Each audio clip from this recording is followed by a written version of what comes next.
Oh, okay.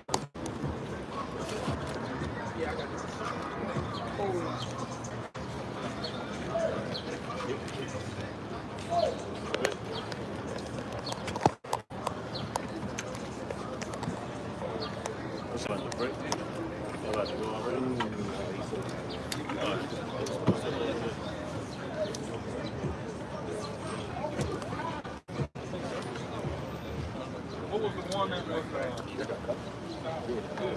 filled with?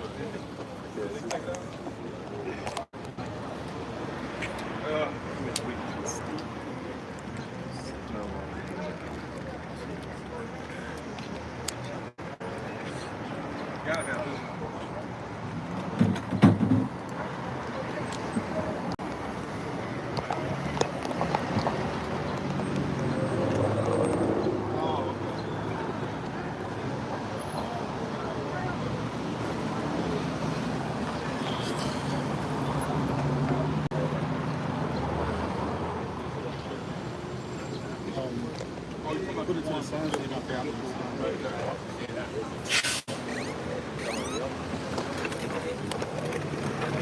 Got to bring an umbrella today. My man.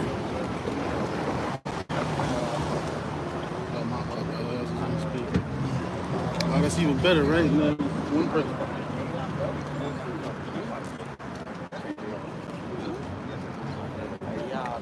Are we good? Is it recorded? You ready? It's already recorded? It's recorded. Nah. Oh, well, let the bros know it's recorded. It said we live. Oh. If it's live, let the bros know. He told me to hit the trigger button on it. All right, so go ahead, start, brother. You need me to start it over? Nah. Okay. Yeah. Let bros know that. Okay, cool.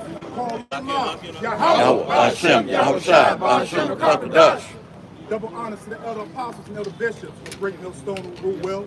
Salutations to the Achaeans there on the highways and the byways. Salutations to the hopeful elect. Salutations to the speckled birds with Israelite foreigners.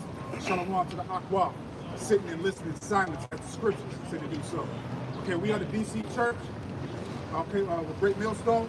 We come out here every week to prophesy and condemn this wicked, abominable, filthy queendom known as Babylon the Great. The scriptures but amongst the world of America, which means bitter. Okay, Babylon confusion. Okay, so without further ado, let's grab Micah chapter 3, verse 8. Because the Lord has set his men back up right now to judge the earth. Proclaim his words, confess what's going to forthcome in the future. Micah chapter 3, verse 8. That truly I am full of power by the Spirit of the Lord. So right there it tells you the Spirit of the Lord, Yahweh Shem Yahushua has given us all authority to speak his words, man. To judge you. Okay, because you have a lot of our people that come in that Tupac spirit. Only God can judge you. But in the Bible, there's a book called Judges. Okay, the men are set up to profess what you're doing wrong. Okay?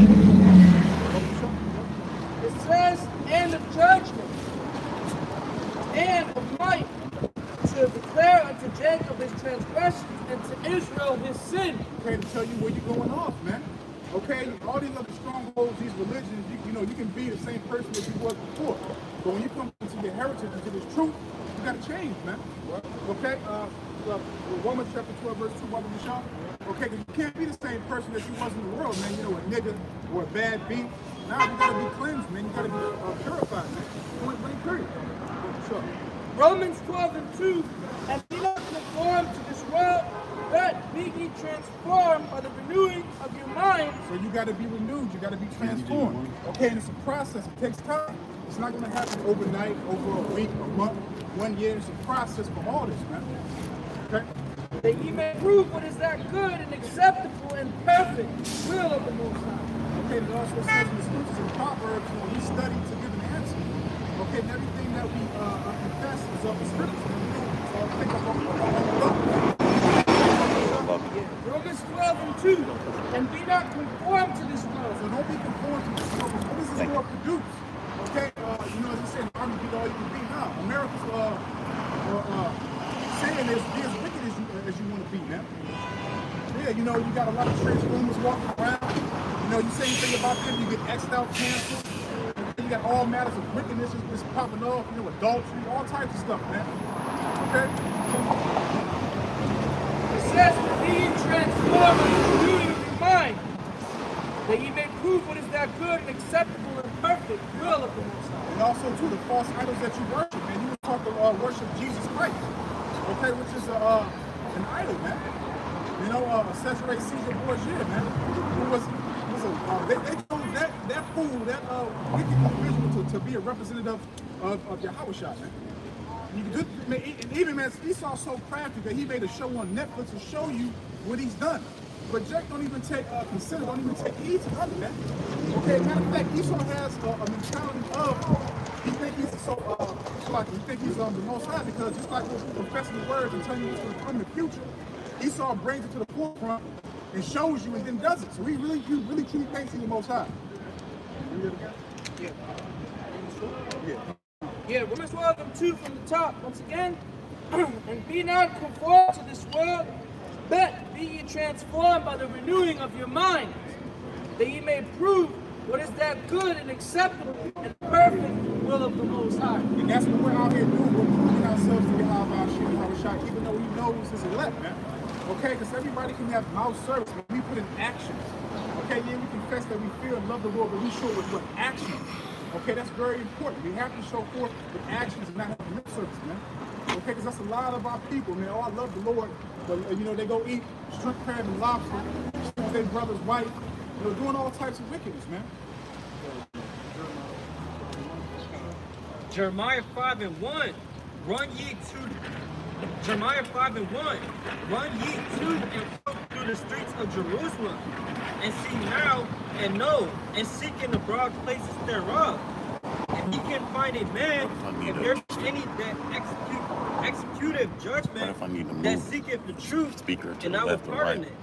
And see, that's what we out here doing, man. We got brothers out here in the streets and the highways and the byways. Some brothers come out once or twice, whatever the case may be. And we proclaim these words, man. The Lord is seeking his people that's going to, you know, take accountability, repent continuously, not just one time and then say I'm saved. Okay, every one time. Jeremiah 5 verse 1, run ye to and fro through the streets of Jerusalem. So put in work, man. Get off your ass, man. Okay? Show forth your effort. Show forth your work ethic, man. Okay? Because you can't be, as they say in the world, loafing. You can't be lazy. You gotta put in work, man. You can't be in between, man. You can't have 1 foot in the world and 1 foot in the truth. You gotta be all in. Okay? Period. You gotta be all in, man. You cannot be lukewarm. Either you're gonna be cold or you're gonna be on fire, man. Okay? The Lord is not messing around, man. Go to the show. And see now and know, and seek in the broad place thereof. And that's what we're doing, man. We're seeking. While we're professing and claiming these words of Yahushua, speaking with all authority that was given to us by Yahushua. Continue. If ye can find a man, if there be any that executive judgment, that seeketh the truth, and I will pardon it. Yeah, man. So even if, you know, we have 10, 20 people that come up and hear the word, some, you know, take heed and some mock and scoff. But if we get one person that actually repents and actually, you know, take heed and really takes it seriously and comes back again, watch the video, study, come back to inquire, ask questions, etc., man. Brother Bouchard, this is the reason why I say this. Read that, Brother Bouchard. The book of Luke, chapter 15. I'm going to start at verse 7. I say unto you that likewise joy shall be in heaven over one sinner that repenteth, more than over 99 just persons which need no repentance. Hey, that's right, man. So if one person hear this message and receive it and really take heed to it and repent on a continuous basis, on a daily basis, man, then we accomplish a lot. Okay? And furthermore, it's the Lord doing it, but he's speaking to us, working through us. Okay?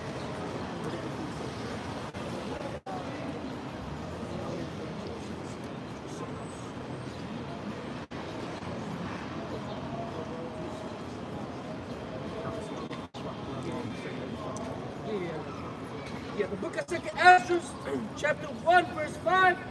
Go thy way and show my people their sinful deeds, and their children their wickedness, which they have done against me, that they may tell their children's children. 2 Ezra, chapter 1, verse 5. Go thy way and show my people their sinful deeds, and their children their wickedness. And see, that's what we do, man. You know, we gotta tell you your transgressions. We gotta, you know, warn you. Because we know we're also getting the blood off our hands. We're also, you know, trying to walk correctly as possible. But Jake will fight you for you telling him that he's going off, man. Okay, the main thing that Jake really despises is when you tell me that you know daggone pork. He'll look at you like you're crazy, man. We had an old school brother about 2-3 weeks ago, and when the brother on one of our bonds said something about pork, he looked at him like he was crazy, man.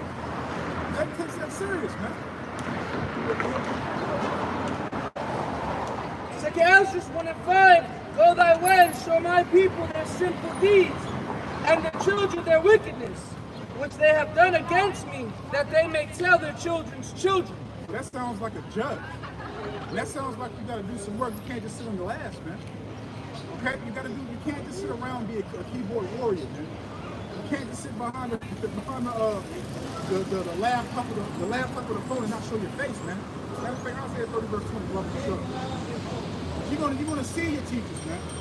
Okay? And we ain't out here for no daggone show. You know, we worship the Lord the way He told us to worship Him. We don't do no extra. We ain't out here making no damn mixtapes, showing no kid Bibles, having no music videos, fashion shows on the Sabbath. Nah, man. See, just preaching and teaching the word is not enough for Jake. Jake wants to go all out. Yep. Isaiah 30:20, and though the Lord give thee the bread of adversity and the water of affliction, yet shall not thy teachers be removed into a corner anymore. So, you know, though we go through hell and this is a nightmare, and we have to suffer the indignation. Okay, Micah chapter 7, verse 9. But what else does it say about the church? It says, yet shall not thy teachers be removed into a corner anymore. So you're going to see your teachers, man. Okay, just like you see people walk past, what else does it say? That thine eyes shall see thy teachers.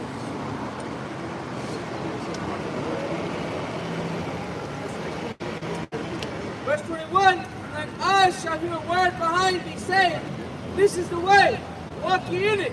And when you turn to the right hand, and when you turn to the left. Yep, and those are the ones that actually know to come back and take evil. All the next going to hear this word and swap them up and think about the okay? Because this sounds evil, it sounds wicked. But yet, what Esau pushes in this society is righteous people. When you get like an adrenaline rush off of being wicked, man. It's easy to be wicked. As a matter of fact, man, you put so much effort in being wicked, you don't want to take the effort that you put into being wicked to being righteous, man. Okay? Isaiah 58:1, cry aloud, spare not, lift up thy voice like a trumpet. Cry out loud, lift up thy voice like a trumpet. What else, beloved? And show my people their transgression. We are judges, okay? Just like we are here prophesying and warning you and telling you, we're also supposed to tell you about your transgressions, what you're doing, and why you're going through this hell, okay? And the house of Jacob their sins.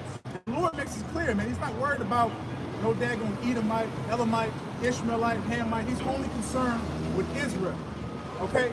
Point blank, period, man. He's only concerned with Israel, man. In every single chapter, book, verse, he's only concerned with Israel. Okay? And you know, you try to go to Paul and speak all his words, and Paul was talking to Israel, man. Point blank, period, man. And we can prove that too, Isaiah 58:1, cry aloud, spare not, lift up thy voice like a trumpet. So we don't spare your feelings, man. We ain't here to, you know, make you feel comfortable, man. Okay? This is raw and uncut. Point blank, period, man. We're not here to spare your feelings, man.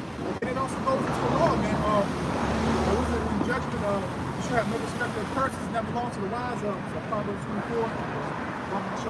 Real quick. So, you know, when we're judging and telling you, we're not going to have, you know, respect upon you.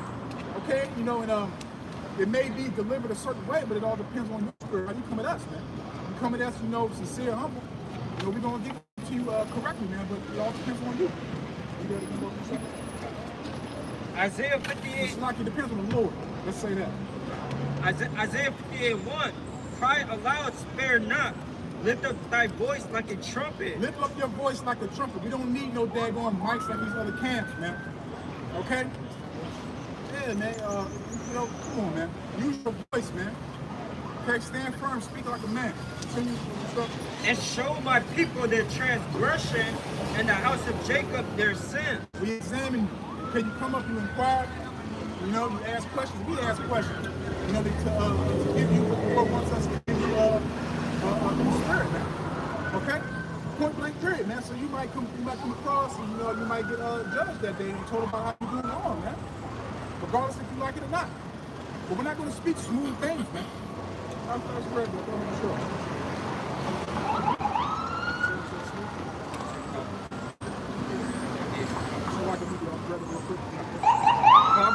Proverbs 24, verse 5. A wise man is strong. Yeah. A man of knowledge increases strength. Hey, real quick. Hey, little man, how old are you? 12. 12? You know about the Bible? I got a holy Bible in my room. You got a holy Bible at home? You read it? Yeah. Have anybody ever taught you? Alright, so tell me who are the Israelites? Sure. Who's in the history? Who are the Israelites? Get Deuteronomy 7 and 6. Come a little closer, bro. We good? We good? Join the family. Listen to this. This is the book of Deuteronomy, chapter 7, verse 6. For thou art an holy people unto the Lord thy God. Right. Let's be real slow with it. So the scripture said, thou art a holy people unto him. Right? Which means he separated the people that he's talking about from all the other people that are on the face of the earth. Alright, keep going. Continuing on, the Lord thy God hath chosen thee to be a special people unto himself. Right, so the Lord God chose a certain people to be special unto him. You got like a favorite pair of shoes? Yeah. Right, so just like how you have a favorite pair of shoes, the Most High God, he have a favorite people. That makes sense? Keep going. It says, above all people that are upon the face of the earth. Above all the people that are upon the face of the earth. So God's special people are supposed to be over everybody. That makes sense? Like angels. In a way. In a way. Yeah. In a way. I understand. You're not wrong. Right. You know? But basically, yeah. The people that God chose to be special unto him, they're the Israelites. The Israelites. It's okay. It's okay. But that's who the Bible is truly about. So if anybody ever try to teach you about the Bible, all you gotta do is bring up the Israelites. And guess what? You are an Israelite. That's who you truly are. Get Jeremiah 17 and 4. Real quick. What we out here doing, we're teaching the truth of the Bible, and we're teaching our people who they truly are. They tell us that we're Negroes, which nowadays they call it niggas, right? That's not who we are. We're from the tribe of Judah. Or you might be from the tribe of Gad. I see some royal in your house. Okay? Jeremiah chapter 17, verse 4. And thou, even thyself, shalt discontinue from thine heritage. Right, so we will be separated. That's what discontinue means.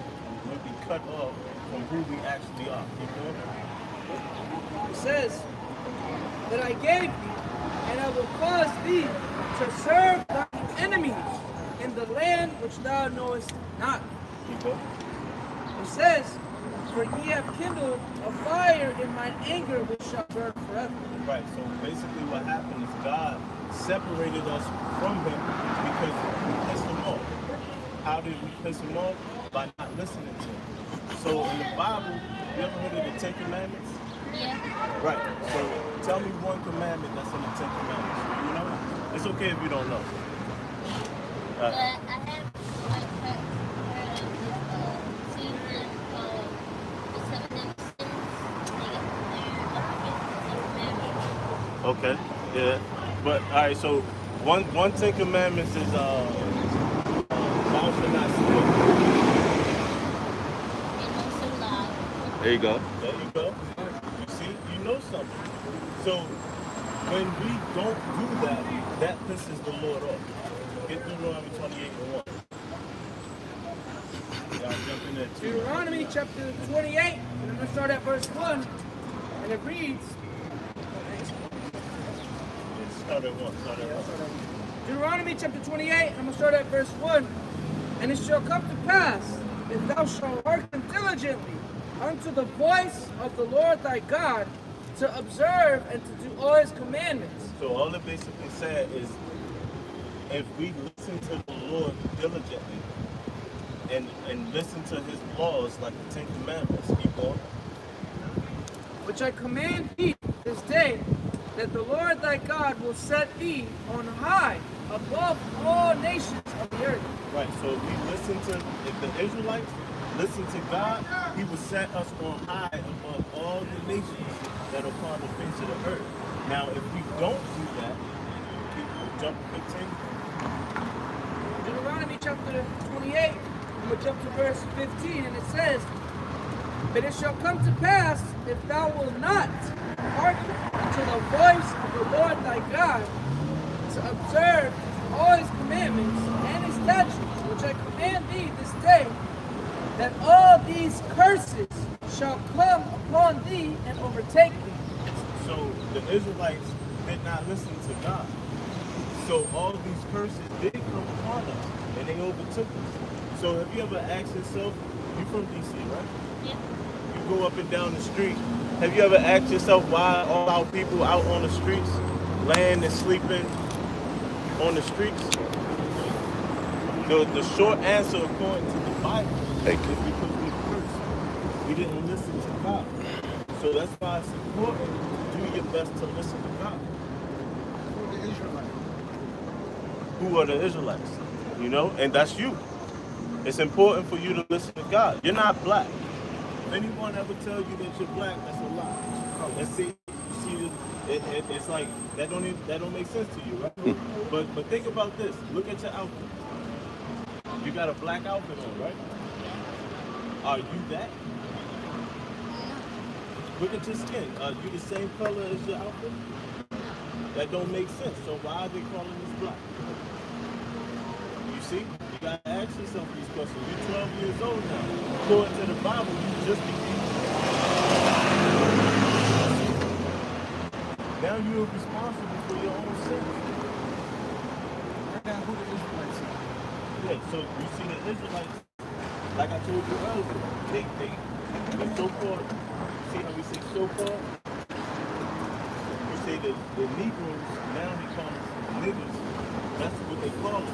But they're really from the tribe of Judah. You see the West Indians, they're really from the tribe of Judah. Go all the way down, these are the names that sound familiar. I'm about to go read them. Are you good to hold both? Yeah, they're relative. That's like, you know the message. Remember whoever's speaking. Get an eye. They're really from the tribe of Israel. Stop. You see? That's what the Bible is truly telling you who is who. You see? And now you're responsible for this knowledge. Well, this is not the first time you've seen this, right? So you should be coming out here every week learning the Bible. Because that's who we truly are. Your heritage. Yep.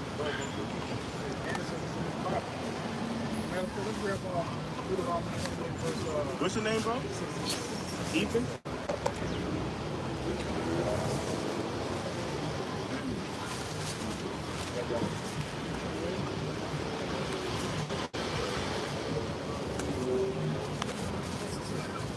This is the book of Deuteronomy, chapter 28, verse 66.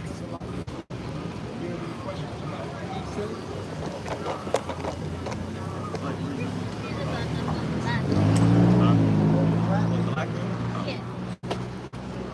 I know our skin tone isn't this black, but I'm confused why they call it black. I get that we have darker skin than white. Numbers 18. But it's just, we're not black. Why Well, the reason they called us black, right?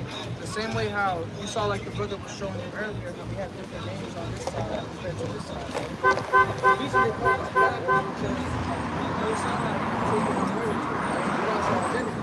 So they had to put some type of label on us. That's the label that they chose. Remember, it went from Negro, third Negro before, third color. Negro is black, same thing. It's just, it's kind of like updated. That's why they chose that label. They put that label on us because it's not true. So let me ask John something. John. Oh, your name is John? Wait a minute. I could call you John. Why you want to be equal? Same with us. We want to be called by our true name that God gave us. We don't want to be called black. We don't want to be called Mexican. We're not black. We are Israel. But you're not the same. Look at your skin. You're not the same color as your outfit. That don't make sense, right? John, that don't make sense, right? Why is your name Ethan? Because that's my birth name. Same with us. Our birth names is on this side. You see? But someone told us we were John. Someone told us we were black and Indian.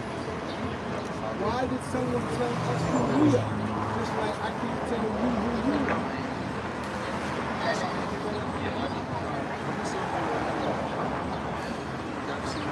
So don't let no one label you. You are equal from the tribe of, or from the nation of Israel. You're not even African American. Right? African American is two white people. Scipio Africana and Amerigo Vespucci. Two white men. We're not African American. And we didn't come from these two guys. These are two white men from Italy. So we can't be named after them. See? So who are we? Thank you. Thank you. Now I can call you Ethan. Alright, bro. Hey, we out here every week, man. Every week, got it. Sound like a businessman. Yeah, but that's what we out here for, bro. Yeah. We out here to teach our people, man. You know, we out here to pretty much bring people back into remembrance of who we actually are. That's right. You know.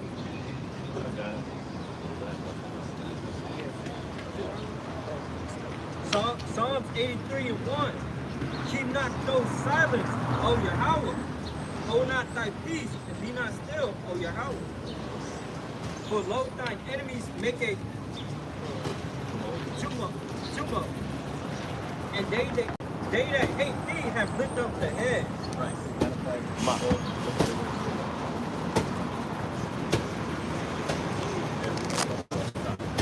Psalms 83:1. Keep not those silence, O Yahweh. Hold not thy peace, and be not still, O Yahweh. Right, that's what we're asking for right now. Be not silent, keep not thy peace. Because we want prophecies to keep rolling forward. More and more prophecies happen, that means it's closer we are to get down to America. It's called Babylon's Great. And that's why we come out here every single Saturday. Because we're preaching the downfall of Babylon. Just us standing up and rising, this great army is prophecy in itself. So be not silent, O Yahweh by Yahweh. Be not still. Bubble Shah is what we say humbly. For lo, thine enemies make a tumult, and they that hate thee have lifted up the head. Like, this is one of the main reasons why we ask the Lord to keep moving forward with prophecy. We know that the kingdom is already prepared. We're watching, just like the scriptures tell us to do so. But we're doing these things because our enemy, they've got the advantage over top of us. They're on top. He saw Edom. Not only did he deceive the entire world, when he took over our nationality, somehow deceived the rest of the world to believe that he's a color as well, so-called white. Now this nigga's here out of nowhere, you know? And then he told other nations what their nationality is too. Now Moab, not Moab, that nigga Chinese. Now everybody's confused. The whole world doesn't know what's going on, all because of sin. And that's why we beg to the Lord. Look, be not still. Truth and righteousness needs to reign here on earth. Up and shine. Oh Lord. Let's look at that word.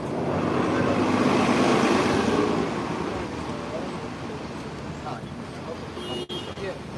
The blue letter, this is the word tumult. It's Strong's H 1993. It's a ha-ma and a ha-ma, which means to murmur, growl, roar, cry aloud, rage. That's crazy, because it says cry aloud.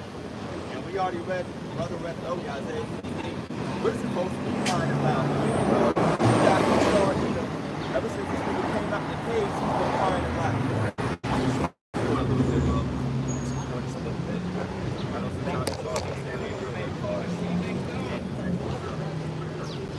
That word tumult is hama in the Hebrew, which means basically cry aloud, to roar, to murmur. That's what he is going against us. But now guess what? He's the man on the run. Now we're crying aloud. We're speaking up, telling our Heavenly Father about this testimony that he gave us, telling the entire nation really what's going on.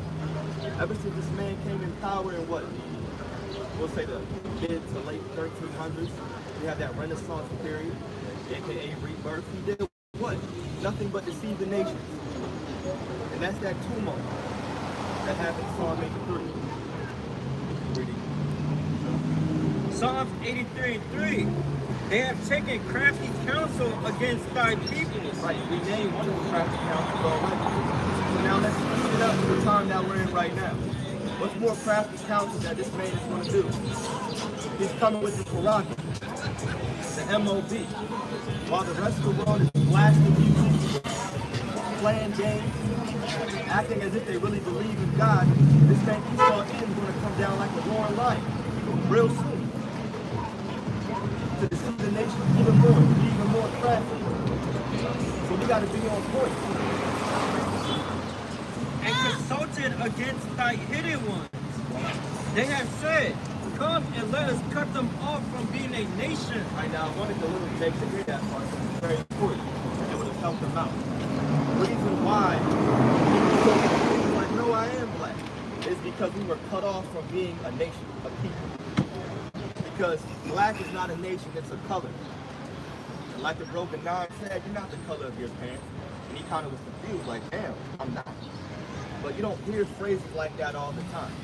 It makes you wonder. Like, damn, you know what? My hair is black. My shirt's black. I'm not the same color. My skin is the complexion of brown. Oh, you know what? The Bible tells me that certain people cut me off from being a nation. So we are the true Hebrew Israelites. That comes with a certain culture, a way of being, the way we treat one another, how we act, things that we say. It comes with laws. There's a certain standard that we as a nation of people should be living by.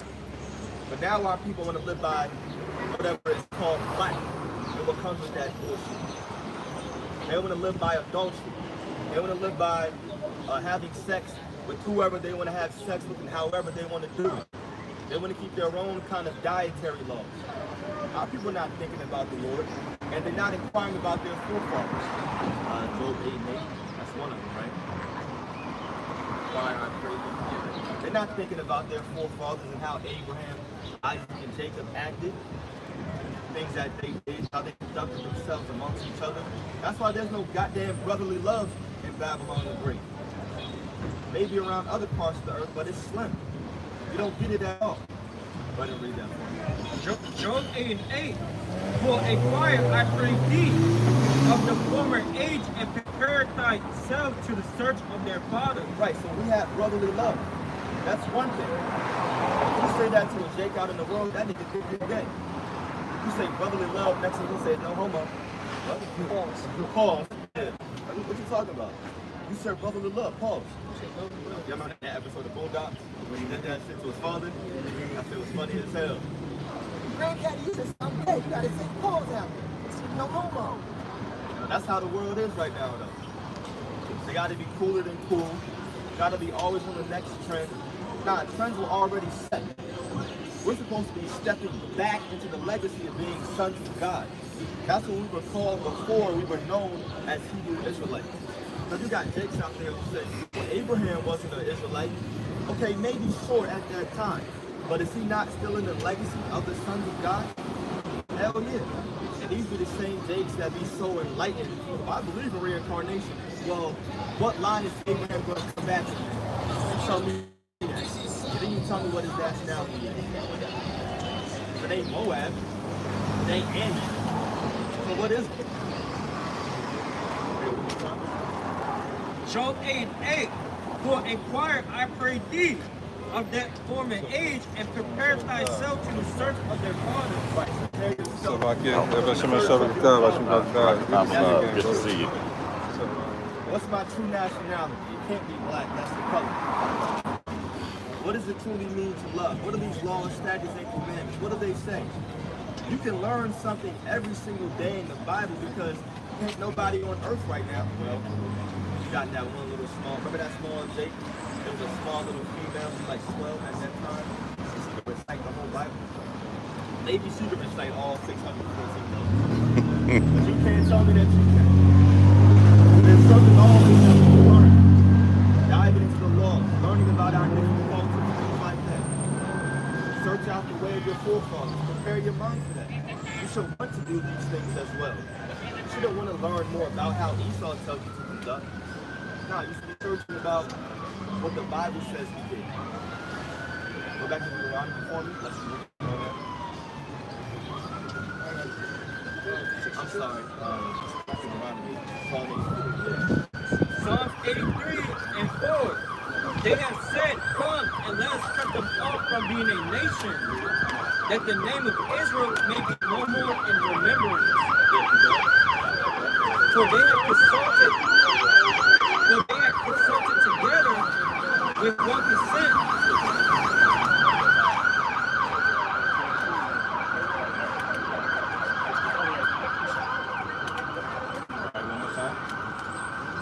Psalms 83:5. For they have consulted together with one consent. They are confederate against thee. Right, and that went from the time of slavery. Esau, Edom was deceiving the entire nations, all the way up until right now. And the proof of that is, how come these other nations ain't told us about our true nationality? I remember back when I was working at LA Fit, when I came up and I was talking to this Cushite, and she had but he or she basically had good. Okay, nah, it ain't back here, bro. I don't know. That's good, yeah. Ain't over there. Alright, thank you. You good, all good. But basically the Cushite basically said, I'm like, nah, I'm a Hebrew Israelite. Oh, it was a guy. And he was like, yeah, I already knew that. I'm like, what? I never seen that dude a day in his life. He had 2 kids, pushing the stroller. Yeah, bro, I already knew that. I'm like, damn.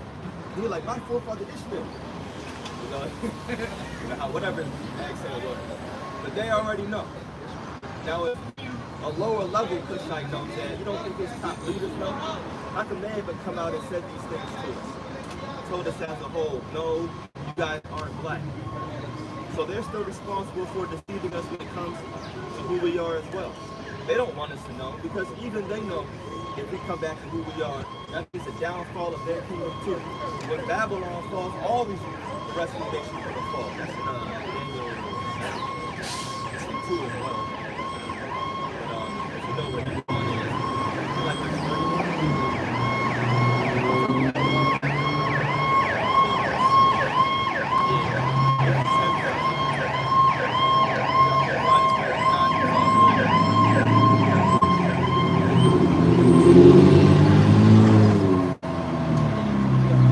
Daniel 7:27.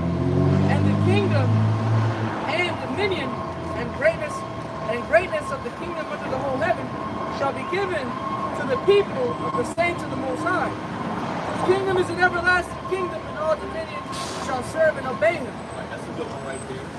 Basically saying what? There's not going to be two masters in the state.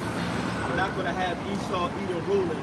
Yahweh Shai comes back and destroys America and allows his favorite Rothschilds to reign with him. That's not going to happen. You're going to have only Yahweh Shai ruling, and it's comprised of the rulership of the saints, the Hebrew Israelites. The saints are those that made a covenant with God. Only the Israelites did that, no other nation. They didn't make this grand covenant to rule in an everlasting kingdom with the Lord. That's only promised to one nation of people. And that's why we're fighting. That's why we're coming out here week in and week out, every single Saturday.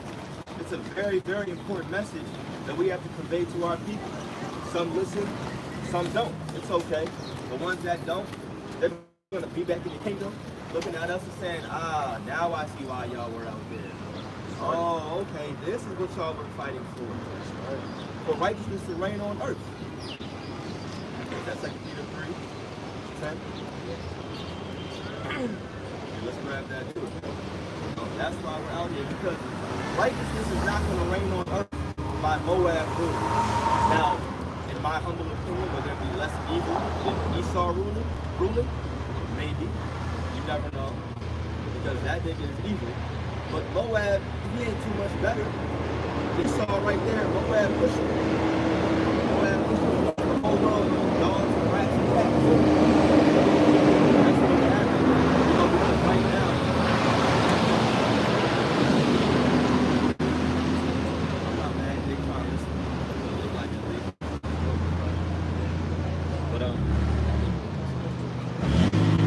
But what was I saying? Oh yeah.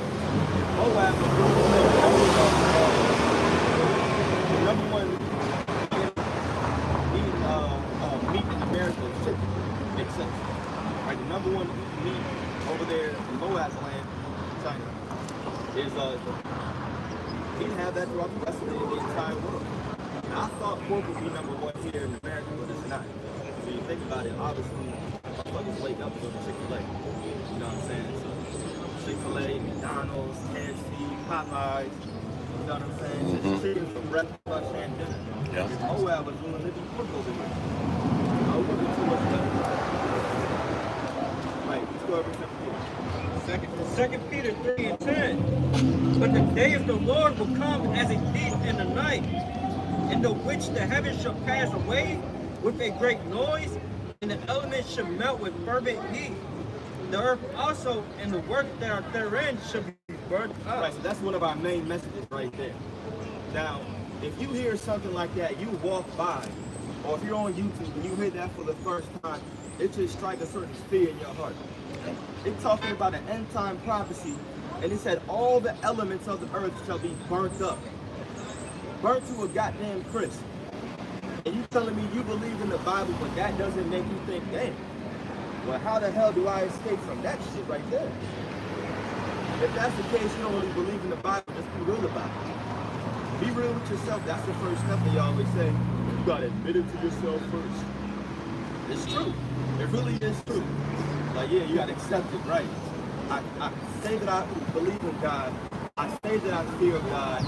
But is that verse really motivating me to do something, to change my behavior?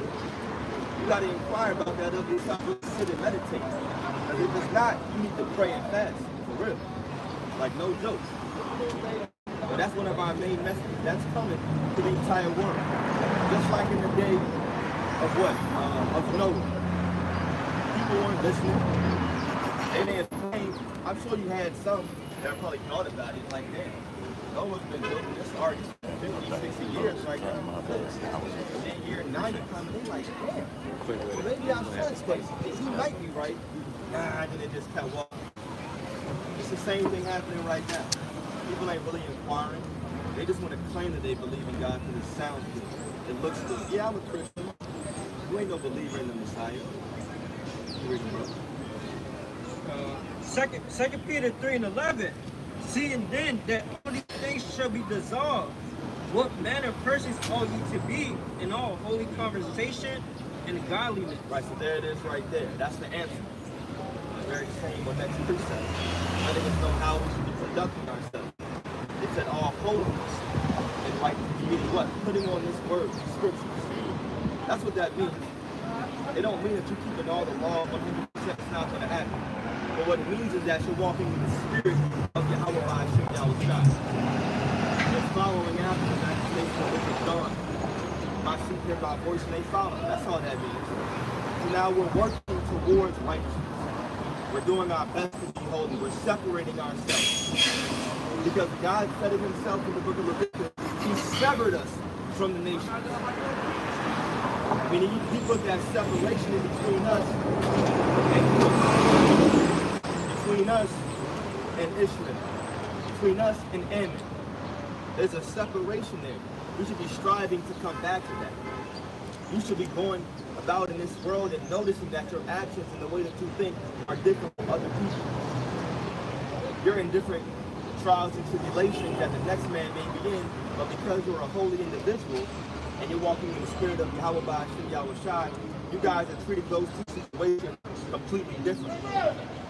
If someone else's car breaks down, they get off, well, I'll make it easy, right? You guys both are on the highway, and y'all both get late for work because of an accident. You look over, and this happened to me. I look over, I see the next person, oh, it's fucking losing me. Oh, this nigga is crazy, about to break a hole in this window. And I'm thinking like, well, the Lord had me just in this goddamn accident. I'm in traffic. So I get to work that same day. Next thing I know, my boss is late. Probably in the same accident. I show about 15, 20 minutes late. And that did 30. I'm like, shoot, all crazy. You know, he thought I got there on time. It's cool, you know. The Lord makes things happen for you. And you should be acting different in the world. Holy or separate. That's just one small example. Now what you have to do is think about other examples in your life. Maybe something happened in the past and you said, damn, I could have acted a little bit different. I could have said this, I could have said that. Well, that's this right here. Read that verse one more time. 2 Peter 3:11.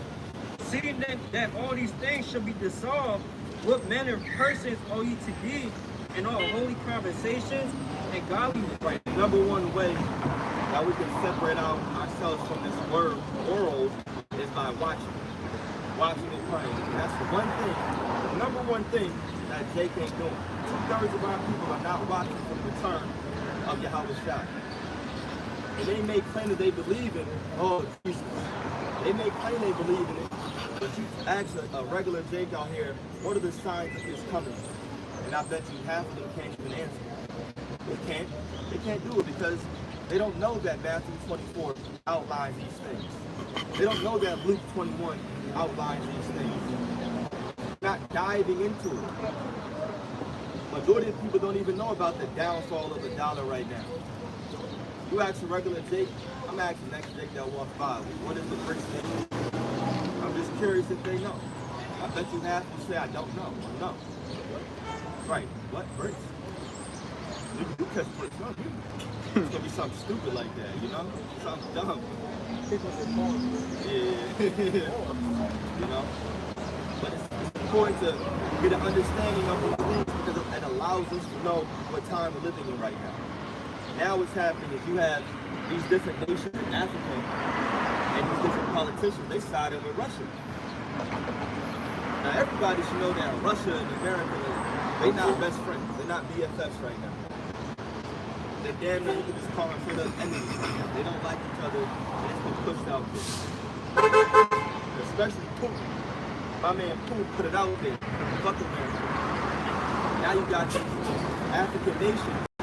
They basically like, look, we stand, if I can find a clip, I'll post it in our chat. But there was a guy in the African nations, and he said, we stand with Putin. He said, Putin is us, and we are Putin. That's what he said, word for word. Flat out, just like that. So they ready, and that's prophecy. You got nations that are going to side with Russia. I'm playing with your plan, bro. Ezekiel 38. Ezekiel 38. We can hold that too. Yeah, put Libya, Kush. You got to be all up in that joint. And these nations are ready, man. They're ready for World War III. Because in their mind, it's like, look, we about to take down America. We about to get the big bad wolf and we got next. That's what they think, and that's fine. You know why it's fine? Because the Lord is putting that in their mind. That's motivating them to say, hey, let's start this war. That's good for us. We want that. Start this war, nigga, because guess what? Yahweh Shai is going to be the one to end it. As long as we know that, we're good. That's all that matters. Psalm chapter 2 and 1. Why do the heathen rage and the people imagine a vain thing? The kings of the earth set themselves, and the rulers take counsel together against the Lord and against his anointed, saying, let's break the bands asunder and cast away their cords from us. Right, so that's the number one thing that these nations are thinking in their mind right now. They want to keep Jake down because they want to rule. So the Lord put this vain thought in their head to say, hey, if we can take down America, then guess what? We're going to be on top. We got that. Jake, those Israelites still won't know who they are. Their God is still going to be far from them. All we got to do is keep them in their place. And I just watched that movie, They Clone Tyrone, yesterday. Oh, man. It is it's good. It's real good, especially if you have that spiritual eye. So I would definitely suggest all bros, Akim, Aqua, check that movie out. It lets you know exactly what's happening, but they just made it more physical. Right? Yeah, more intuitive. Like that black exploitation. Exactly. So I'm not going to give it away, but basically, they put in a physical sense what's actually happening when we watch TV. You know, when women put wigs in their hair, but that shit is demonic too. Esau control. Yeah, exactly. Esau is purposely controlling us by the music we listen to, the commercials that we see, the movies that we watch. That's an example of it, right? And it's no question how the brother just read that and we read Psalm 83. This man is still deceiving us from this day, but guess what? That's the elect. You got another one? Verse 4, Psalms 2 and 4. He that sitteth in the heavens shall laugh, the Lord shall have them in derision. Right, because they're in derision right now. And you know he's up there smirking. Yahweh, you already know he's a stern, strict guy. Especially because Yahweh Shai said it himself. How do you describe himself? Austere man. So no, Yahweh's up there on his throne. Okay. Yeah, do that. Okay. He's having his nations in derision right now. Y'all think y'all got next? Really, my son got next. That's what he's thinking. And then all the saints that are backing him up, that are with him. See, we're going to rule with Yahweh Shai. We're going to be in that kingdom with him. And we can say that austere as well because he said it. We're not just saying these things because we're guessing. Yahweh Shai said it himself. You're going to eat with me, thrones, judging the 12 tribes of Israel. So now let's jump back. We were talking about French nations and everything. So let's go to Ezekiel. Ezekiel 38. Verse 1. Ezekiel 38, verse 1. And the word of the Lord came unto me, saying, Son of man, set thy face against Gog, the land of Magog, the chief prince of Meshech, and Tubal. Right, so basically what we need to understand right here is that Gog and Magog represent Russia today. They're in that same plot of land. And that's how we know who Gog and Magog are referring to, especially because this is an end-time prophecy. So in the end time in that land, it's Russia. Okay? The chief prince of Meshech and Tubal, and prophesy against him, and say, thus saith the Lord Yahweh, behold, I am against thee, O God, the chief prince of Meshech and Tubal. And that prophecy is about Russia right now. Right? That's the topic at hand. That's the subject. And I will turn thee back and put hooks in thy jaw. Right, so an easy example of that turning thee back and putting hooks in thy jaws is you're out there fishing and what do you have? You have hooks. At the end of the hook, you have bait, bloodworm, whatever. You throw it out there, you're looking to get, let's say, rockfish, perch, spot. I just ate some spot yesterday, right? So you get it, and then boom, it hooks a fish. The fish wants to go one way, and you're pulling it back to you to shore. So you're controlling that fish. That's what's happening right now. So basically, the Most High is controlling Russia as if hooks are in the jaws of the leaders of the Russians, aka Putin. And he's working on the mind of Putin. Proverbs. He's working on the mind of Putin to turn him back to basically being in that old like Soviet spirit of the USSR. So when Russia was real big, they were just strong, and America said, well shit, we need to combat with this. And they created NATO. So the Most High is turning them back for this purpose, and putting them back in that fighting spirit for the purpose of war.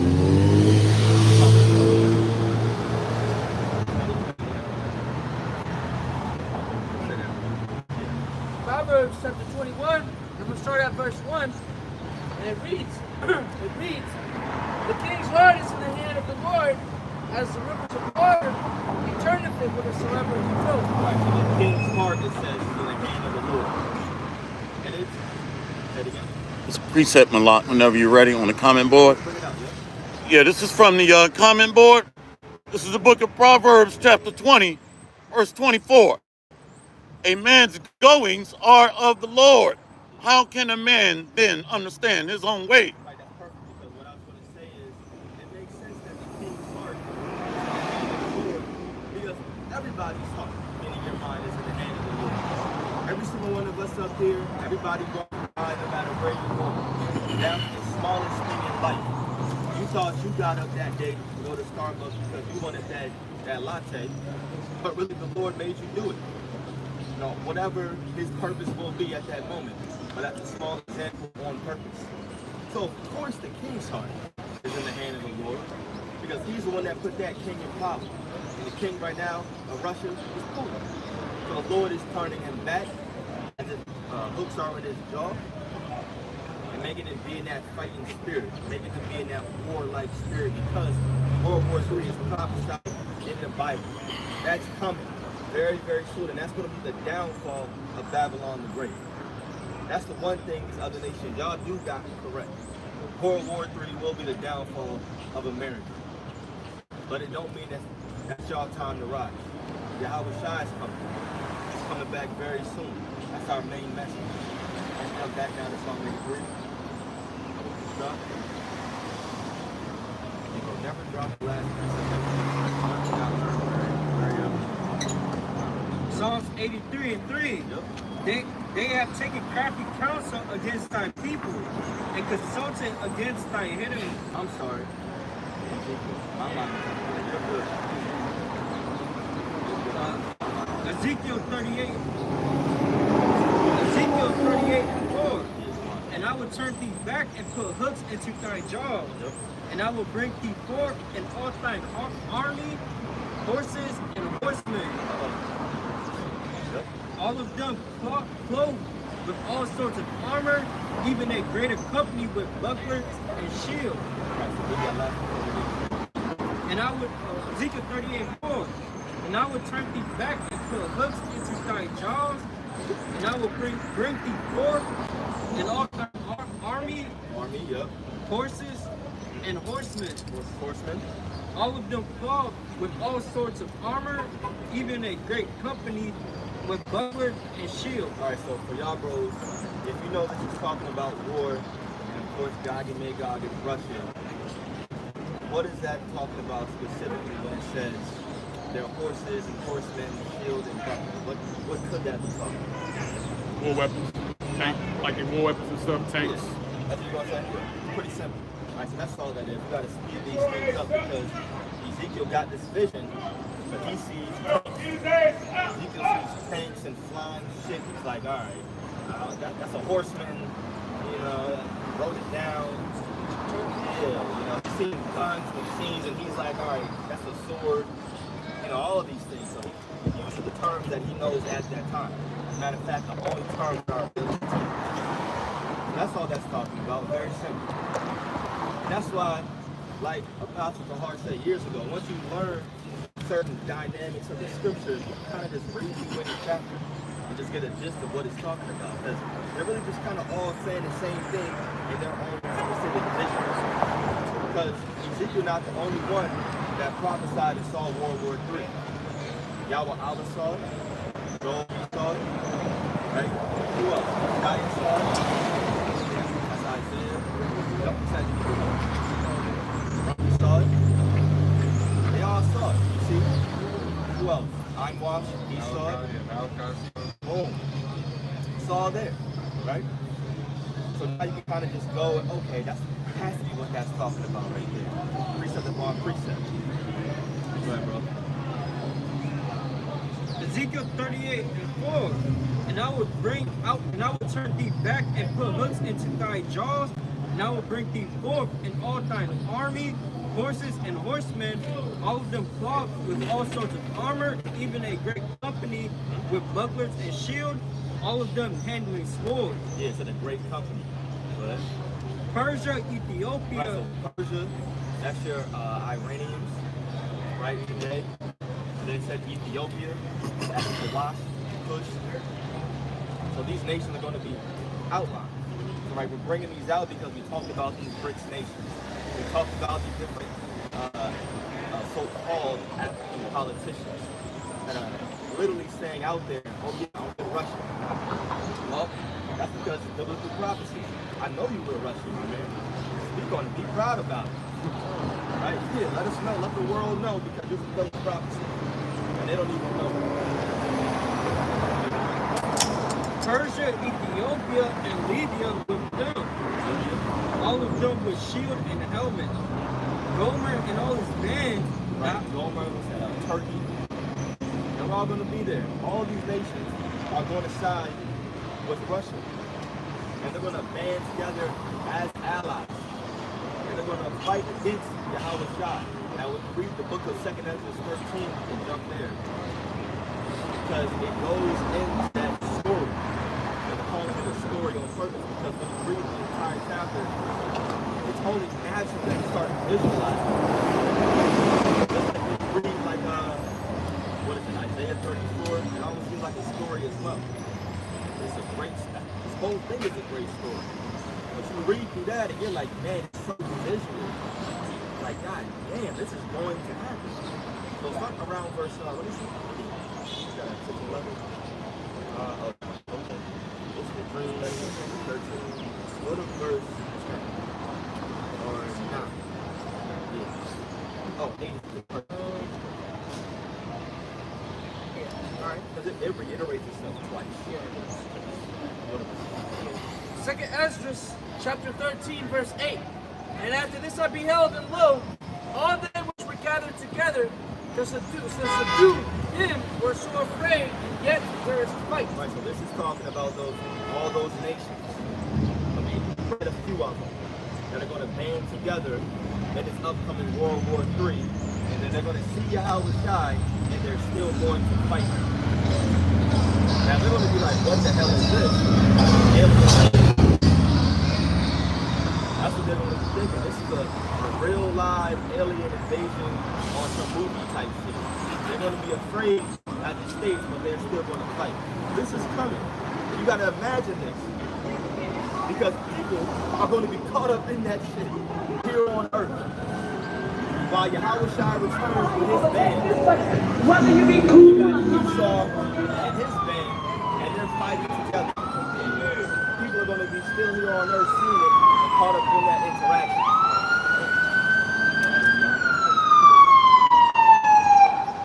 City of chaos.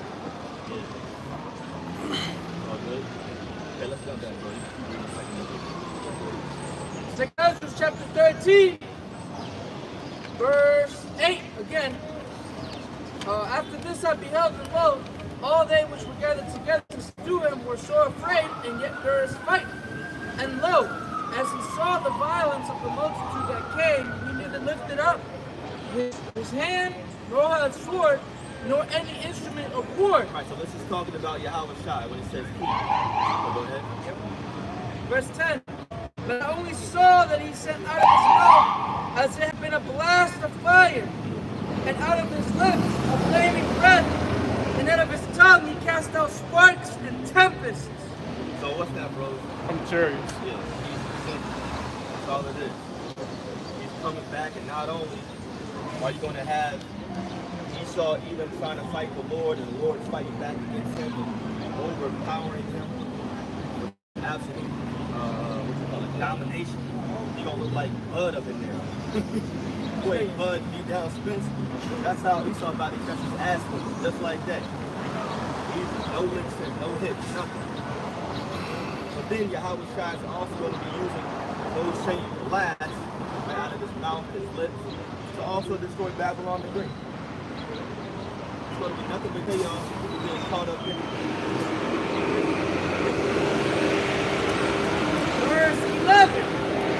And they were all mixed together, the blast of fire, the flaming breath, and the great tempest, and fell with violence upon the multitude, which was prepared to fight.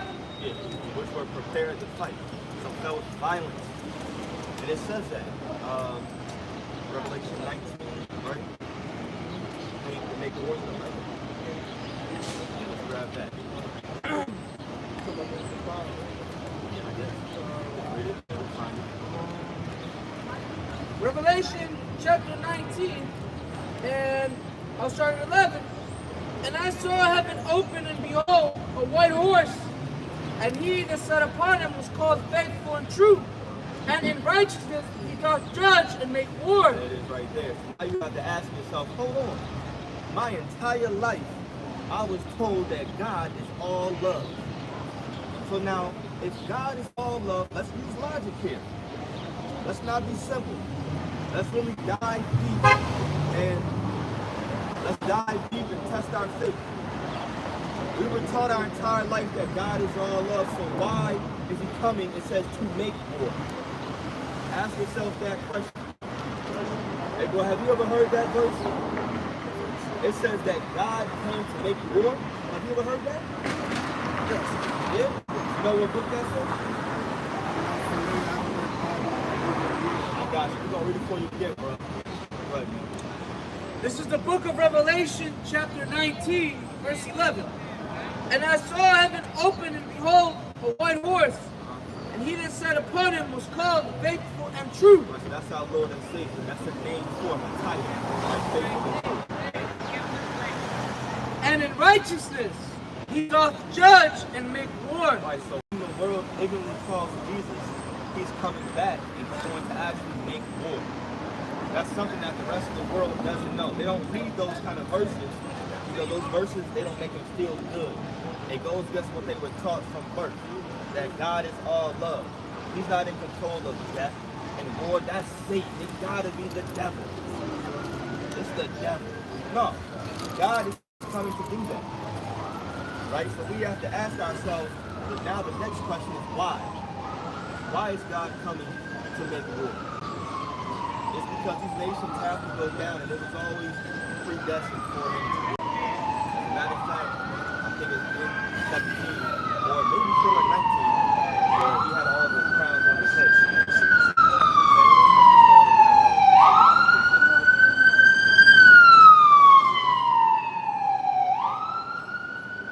Book of Revelation, chapter 19, verse 12. It says, his eyes were as a flame of fire, and on his head were many crowns. And he had a name written that no man knew but himself. And he was clothed with a vesture dipped in blood. Right now, the point is the first phrase in that verse. It says that on his head were many crowns. That's exactly why so-called Jesus, his true name is Yahweh Shai. That's why he's coming back to judge and make war. Because he's going to take the crowns off of all these other nations, their heads. Meaning, he's going to take away their kingdom, them ruling. He's going to rule now. There isn't going to be the Lord ruling. And like I said, you got the Chinese man with him. You got the so-called white man there with him. Or at least African nations came up too. No. There's going to be one king. He's going to rule entirely. Every knee shall bow, and that's what that verse is talking about. We're going to grab that in Ezekiel. Ezekiel 38 and 6th verse. Gomer and all his bands, the house of Togarmah of the north quarters, and all his bands, and many people with thee. Be thou prepared and prepare for thyself. This was what arrived? Oh, no. Isaiah 9 verse 5. For every battle of the warrior is with confused noise, and garments rolled in blood, but this should be with burning and fuel of fire. One more time, bro. Isaiah 9 verse 5. For every battle of the warrior is with confused noise, and garments rolled in blood. So this is how wars used to take place, especially back in the ancient times. We've all seen the movies like Troy 300. They had swords and shields, right? Right? It says, but this one, go ahead. But this shall be with burning and fuel of fire. Right, so this war, meaning the one that Isaiah is prophesying of, is going to be with burning, it says, fuel of fire. What's going to cause that? Nuclear missiles. You have something called ICBM missiles, intercontinental ballistic missiles. And since you guys just came up, last year we're talking about the upcoming war, that the Lord is coming to bring to America. A lot of people don't understand this, but the summation, the summary of the Bible is that God is sending his only begotten Son to make a war with the people of this earth, and he's going to deliver his elect. The elect are out of the nation of Israel. That's all of you standing up here, the 12 tribes. But remember, you had Abraham, Isaac, and then Jacob. Jacob, his name was changed to Israel. Then he had 12 sons. They were known as Israelites. All the way up to today, that's who we are. But today we're being called Black, we're being called Hispanic, and we're being called Native American. These are all bywords that were placed upon us. Our true nationality as a people are Black, Hispanics, Native Americans. I'm sorry, are Hebrew Israelites. That's what they're calling us. And in your mind sometimes. Right, so now, the Lord is returning to deliver his elect. And that's talked about in the book of Matthew 24. Let's read that for the love of the people. Matthew 24, verses 30 and 31. It talks about that deliverance that's coming to those that have faith in the Lord. Go ahead. Matthew chapter 24, verse 30. And then shall appear the sign of the Son of Man in heaven. And then shall all the tribes of the earth mourn, and they shall see the Son of Man coming in the clouds of heaven with power and great glory. Right, so when it says the clouds, it's actually talking about the chariot.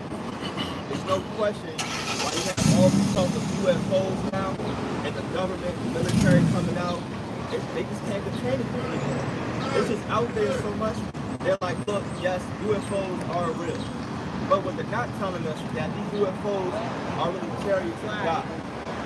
Just like so-called white man has his flying vehicles, he has airplanes and jets, but the Lord has his chariots, and they're called clouds sometime in the Bible. Verse 31. And he shall send his angels with a great sound of a trumpet, and they shall gather together his elect from the four winds, from one end of heaven to the other. Right, so the elect are going to be gathered in those chariots. It says from the four winds of the earth, north, south, east, west. So everywhere that the elect have been scattered, because that's what happened to us as a nation of people. We were scattered across the entire earth, and now it doesn't matter how you look. That's one of our messages as well. Yeah, before we had a specific skin tone. It was a certain way that we all looked. It was that brown, dark hue. Right? And it arranged from light because King David was a Ready, man. So he had that lighter skin tone as well. Right? But it ranged with having that melanin. Shit, y'all know what melanin is. Don't make me explain it. What up, bro? It's still people of color. And there we go, that's it. That's all we gotta say. People of color. But everybody was, that's the thing back then. Everybody had color, you know. But now, the Israelites, because we've been scattered, we're gonna look like other nations. As an example, let's grab States of English 9. I think it's verse 9 and 9. But basically, you're gonna have Hebrew Israelites, the elect, that look like they're so-called Chinese. Because over time, throughout slavery, throughout us going to these other nations and breeding with these other women, I can have a child, whoever, like if you had a child with a Chinese woman, your child is going to come out looking what? Mixed, exactly. It's going to look mixed. But according to the Bible, that child, whether it's man or female, is your seed. So really that child is an Israelite, really. Even though you bred with the so-called Chinese woman. That's actually your child, so that's an Israelite. Someone can see it and be like, oh no, that's a Chinese woman. Nah. Israelite is your seed. But Numbers 1 and 18.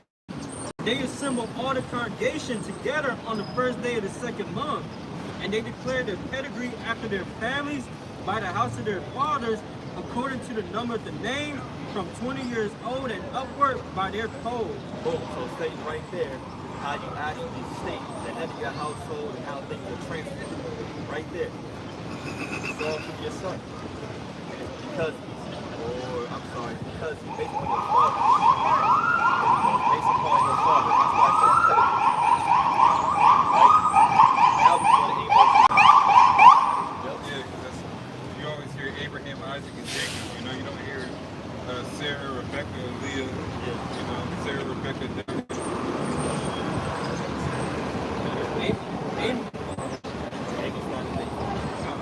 Amos 9 and 8. The eyes of the Lord Yahweh are upon the sinful kingdom, and I will destroy it from off the face of the earth, saving that I will not utterly destroy the house of Jacob, save the Lord. So this is the end time prophecy right here. The eyes of the Lord are upon the sinful kingdom. At one time that was the whole house of Israel, but now today this prophecy represents America. This is that wicked kingdom that needs to go down. There's nothing but abominations here, blasphemy left and right. People acting as if they believe in God, but really deceiving their own selves. All this is happening, nothing but evil. What's happening in America is death. It's nothing but the opposite of the ways of Yahweh Bashim Yahweh Shai. And people are eating it up. So the Lord's eyes are on this place, and destruction is coming. For lo, I will command, and I will sift the house of Israel among all nations. Yeah. Like as corn is sifted in a sieve, yet should not the least grain fall upon the earth. Right, so that's what's happening right now. The Lord is sifting the elect out of the nation of Israel. And we're going to look like these other nations, because according to the curses, we were scattered amongst all the other nations. And that scattering, I mean, look, we'll bring out slavery, but you can find in the Bible that scattering happened all the way back to like Syria. Yeah, we were moving like a road center.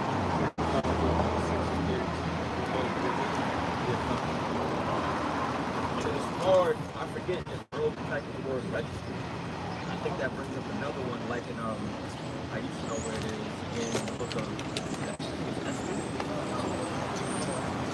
See the Esther book. But it's in two places. But it was hard for us to basically divvy up the land and everything because we didn't have that in that registry of who we were. So going all the way back, we're talking about thousands of years ago.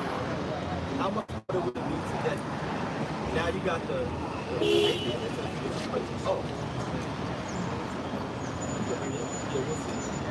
this is the book of Nehemiah, chapter 7, verse 63.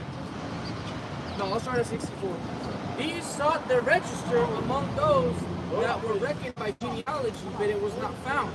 Therefore were they, as polluted, put from their priesthood. There it is right there. That was the point right there, you know? Right to the point. So even harder. It's going to be even harder today.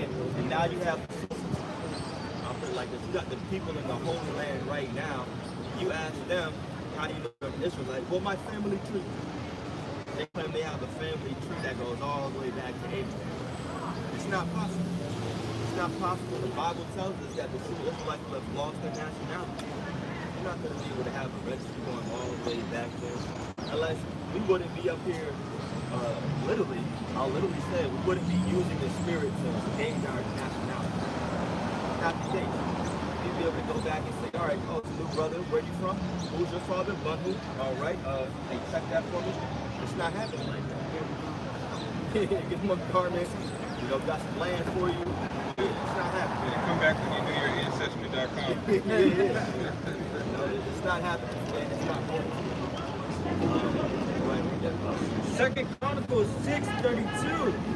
Moreover, concerning the stranger, which is not of thy people Israel. Yeah, this is a prayer that Solomon did for the Gentiles, and that would stumble somebody. You say it like that, that Solomon prayed for the Gentiles, not knowing that that's talking about us.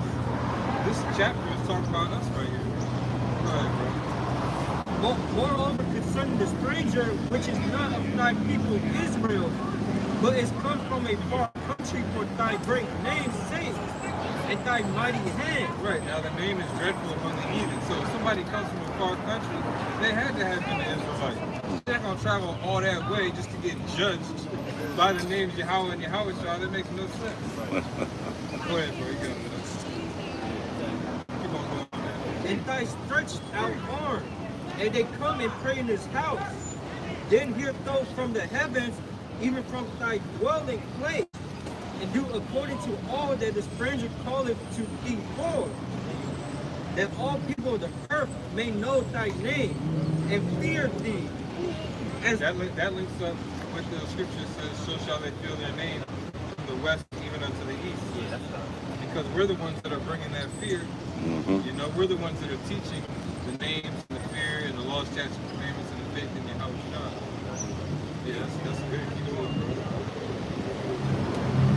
as those thy people Israel, and may know that this house which I have built is called by thy name. Yeah, Yahshua Allah. He gave that name to Jacob, and then within all the tribes of Israel, was very spiritual as well, you know? But that prayer was specifically for us. That wasn't just for some random ass nation, you know? After Solomon, when he got the kingdom, all those nations were already put in subject to him. So why would he pray for all these nations who David just mowed down? You know? David mowed down all these nations just for his son to take the throne and pray for them? That makes no sense. That's not logical. You know? That was good. Read one more verse. Read the same verse. Yeah, read the same verse. 2 Chronicles 6:33. Then hear thou from the heavens, even from thy dwelling place, and do according to all that the strangers call to thee for, that all people of the earth may know thy name. Right, that's why we're able to be protected now, because Solomon asked for that petition. Whatever they asked for, great, give it to them. So now that we have the ability to pray to Yahweh Shai for protection when Jacob's trouble starts. Go ahead.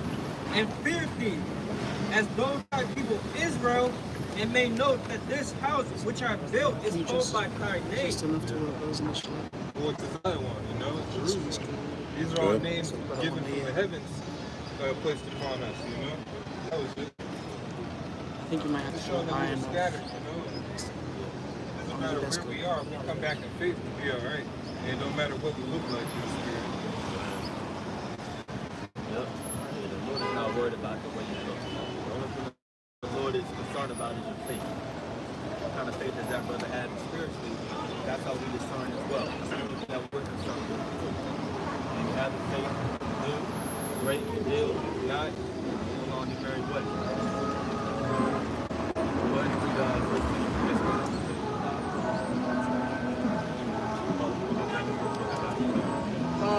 The book of 1 Timothy chapter 6 and 20. O Timothy, keep that which is committed to thy trust. Avoid profane and vain babblings, and oppositions of science falsely so called, which some professing have erred concerning the faith. Grace be with you. Amen. Yeah, that's good.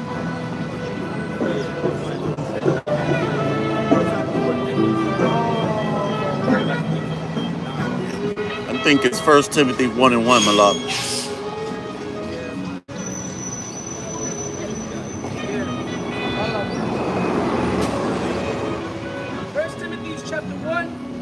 Start at verse 4.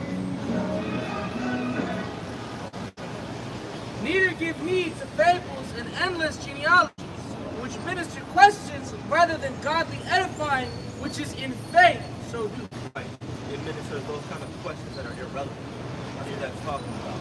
Irrelevant questions, things that don't matter. The only things that should really be on our minds and questions that anybody should be asking are those that pertain to salvation. Those are the kind of things you should be worrying about. So if you see somebody that looks like a so-called web, even so-called white man, right? The first thing that should pop up in your head is it's natural because we're in the flesh. We've been raised this way. You're going to just notice the color of his skin. But the spiritual aspect will start to take over when you get to a certain level. And you should be like, all right, let me see this brother show the spirit. Who is he really? What do you really believe in? Hell, and you figure those things out in the spirit. That's why you got to first know. So that's where certain precepts like this start coming into play. So don't get key cons to these analysts' genealogy. It doesn't matter. And then it starts questions about strife. And then you get into topics that don't have nothing to do with the Bible. Well, I thought about the whole earth was flat at one point. I thought we were just talking about race here. Yeah, how do we jump with this dumbass topic? Right. We talking about martial law. Now you talking about the earth is flat. Yeah.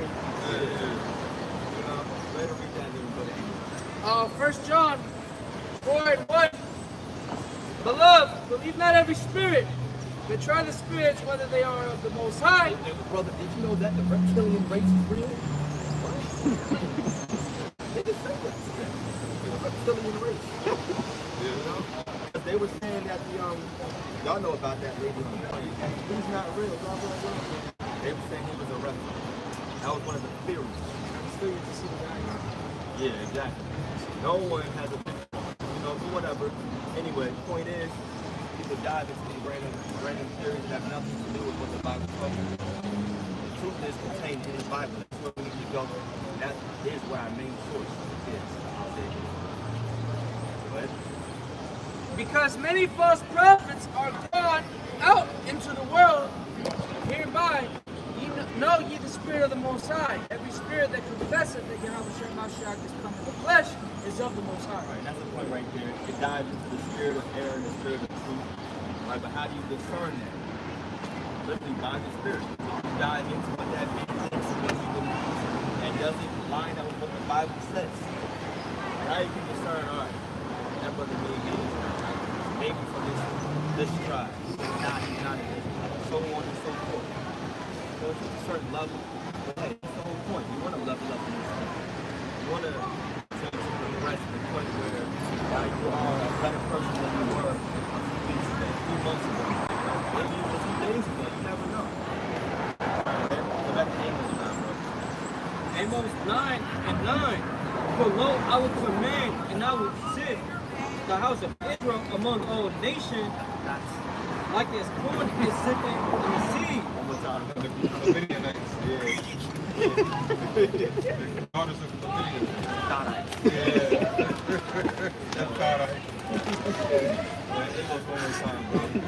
Amos 9:9. For lo, I will command and I will sift the house of Israel among all nations, like as corn is sifted in a sieve. Hey, well, the ironic thing is that we're talking about leveling up in this truth from a spiritual standpoint, being able to discern certain things. Well, another way that the Lord uses is, another way that the Lord is sifting, there we go, is by using his men. He's using his men to sift because as we say certain things, and then people drive by, they scoff like that person last time. What was he saying? Abomination. Whatever he was saying. Blasphemy for water. Blasphemy. Well, the Lord used us to sift him out. Now that devilish spirit on him came out of the car. That's what happened last time. Other things happen to people. They come by, they honk the horn, but like that. All right. Spirit has been gone out of them as well. We'll see what happens. Yet should not the least rain fall upon the earth.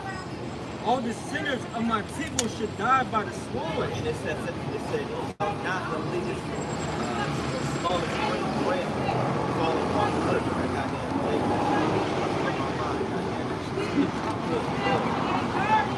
Heavy spirits on. Oh yeah, very heavy spirits. But the point is basically what? The Lord is going to return and deliver each and every single one of his elect elect because that's what he said. That's prophecy. And all that you need is faith the size of a mustard seed. And that's something that the rest of the world doesn't have. They're not even inquiring what the true name of God is. God is okay with it. They're fine with just calling their God a title. See? The fact that we have to know his name and we're calling on it, that faith will take you a long way. But not the smallest or least grain is going to fall. Like the chariots ain't going to come back and they're going to leave and forget one person a part of the elect. Oh shit, turn back around. When the missile stops, it's going to get him. Nah, it's not going to happen like that. Nah, go ahead and Yeah, concerning deliverance, things of that topic. 2nd Ezra chapter 9, now start at verse 7. And everyone that shall be saved and shall be able to escape by his works and by faith whereby ye have believed. That's the point right there. Faith and works, they go hand in hand. Which means what? You have to have a combination of both of those two things in order to make it into those chariots. You're not going to make it inside of those chariots and you're still the same person you were before you heard this ministry, before you heard this truth. Remember, it says in the book of Hebrews, the 9th chapter, that the whole purpose of Yahweh's dying was to purge our conscience of those forward dead works. So if your mindset isn't changed when you hear about Yahweh's then that means that you don't really understand the real gravity and weight behind his sacrifice. You didn't think that you had to change. And they're not teaching you that in the Christian church. I know your favorite phrase, come as you are. Those 4 words, they said, just come as you are, it doesn't matter. There's 3 new ones now. They don't say anything. They say all are welcome. Pride flag outside. Boom, you know, different phrase, but same meaning. You know, yeah, come as you are. They don't want you to change. They're not telling you to look. Change up the way you're eating now. God requires you to serve him in a very, very specific manner. I mean, when you just go throughout the book of, Exodus, and I think even some parts of Leviticus, it goes into the priests of what the Levites had to do in the temple and how they had to come. Right? It's very, very, very specific things. And the way that everything, how the ark was placed, everything was very specific.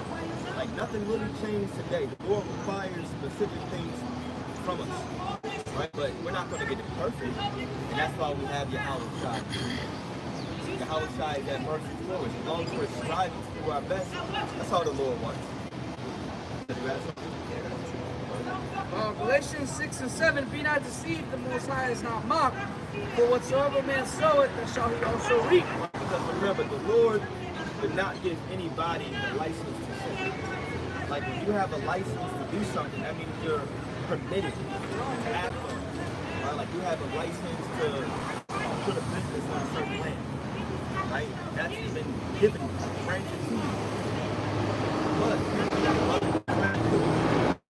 Galatians 6 verse 7, be not deceived, the Most High is not mocked.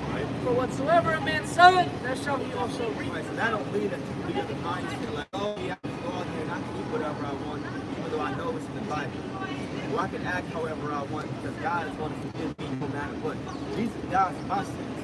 That's the prideful mentality that damn near every Christian has. The Lord died for my sins, so now they can do whatever they want. Well, the Lord is not mocked. It says whatever you reap, whatever you sow, you will reap. Whatever you sow, you're going to reap. So the Lord is going to come back and guess what? Like it states in the book of 2nd Ezra, your own sins will be your accusers in that day. And everybody, they got it fucked up. They think that God is going to return and he's going to be like this, sitting down one-on-one. All right, well, John, state your case. All right. Well, okay, what do you think, Michael? Like, it's not about to happen like that. You're not going to come before the jury of all the angels and Yahweh is that judge. Salvation. It's not going to happen like that. But that's how it is in their mind. Like, only God can judge me. Listen, bro. It's not. It's not. not going to happen like that, like the world your eyes say. You're going to get judged in the twinkling of an eye. That's what's going to happen. But you see, really the trial period is right now. Even us, we're all standing before that grand spiritual jury right now. And what's happening is the Lord is looking at our actions. The Lord is looking at our actions and he's looking at our faith. And he's determining and saying, okay, yep, want to say that man, want to say that man. Hell no, fuck no. That's happening on a spiritual level, although these things were already predestined. We're just making it easy to understand. Do that one more time. 2 Ezra 9 and 7, and every one that shall be saved, and shall be able to escape by his works, and by faith, whereby ye have believed. Yeah. Oh, we can couple that with Matthew 7 and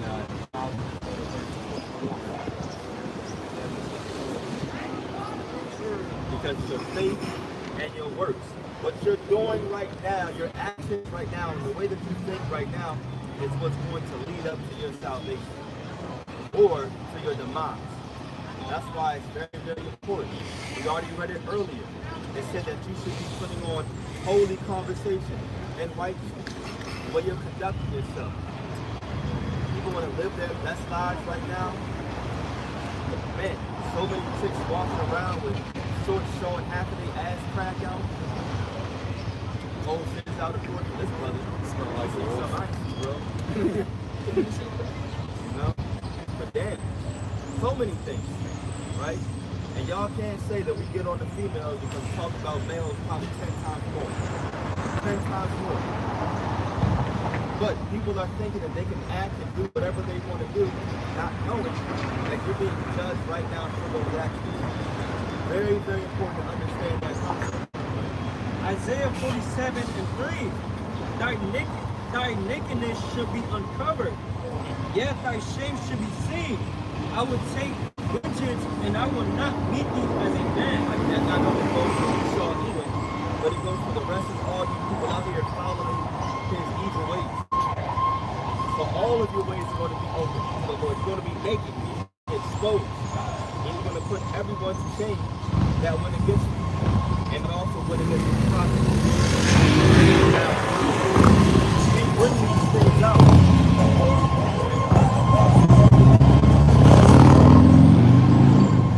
We bring these things out so that those that are a part of the hopeful elect can hear it and say, you know what, I got to get myself right. I got to be on point right now. Each and every single one of us should be walking on eggshells, as that phrase speaks. So you don't know if you're granted salvation. Yeah, you're putting in that work, but you don't know when the Lord could just take his Holy Spirit off. That could happen at any moment. Take his name away, take that fire from you. All of a sudden, you start slowly drifting away from the brotherhood. You're not hanging out as often. You're not really hitting camp the way you used to be hitting camp. Question every aspect of the doctrine. Exactly, yup. That's a big one. But it starts in the mind first. But if that starts happening, you gotta think like, what the fuck is that doing? Hell nah, you pass something. I gotta pray more. And then you'll notice though that you stop doing spiritual things. Right? So you gotta get back to it. That's what we bring out these topics. That's why sometimes we speak from the point of view of the 2/3. Like you 2/3 are gonna die. Right? We speak like that's what we elected here. Like a good example is Malachi. He said, the day that shall come, I shall burn like an oven, and all the proud, yea, all that do wickedly shall be stubborn. Like, we're reading that as a whole for black, and it's talking about it 2/3. So we got to be like, dang, I don't want to be that. Let me be on point, walk with themselves. Oh yeah, real quick one. Sirach, what are you going to do? Sirach 5:5. Concerning propitiation, be not without fear to add sin unto sin. Exactly. Now, if it says be not without, it kind of sounds like it's a tongue twister. But if you are without, it means what? If you are without fear, right? Exactly like the bro said. So now it says be not without fear, meaning you should be fearful of adding sin unto sin. Be fearful. That's what iniquity is. If you're just sinning and sinning and sinning, and especially if you're not repentant, Because we're going to continue to sin, let's be honest. It's going to happen every single day, whether we want it to happen or not. Even Paul said that. That which I want not, that which I do. That's what he said. Like that, I don't want to sin, but this goddamn flesh. It's forcing, it's making me. We got to understand that. It's not telling us to, oh, you're not going to sin anymore. What it's saying is that you want to strive and do your best to keep the law, so when you do fall, repent. Now, do you let the sins weigh you down? Hell no. You got to keep moving, knowing that Yahweh died for your sin. And when you do fall, this sin is a sacrifice everlasting. Remember, he's an everlasting sacrifice in the heavens. Like you kill a lamb for your sins, boom, that lamb is done, it's dead. It's not going to come back to life. You got to sacrifice another lamb or a holy animal, clean animal. But Yahweh died for our sins. He's our sacrificial lamb, and guess what? He's still living. That's what makes him so powerful.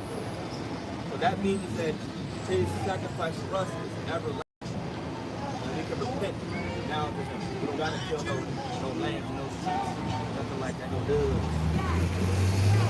See? He's not without fear to add sin unto sin.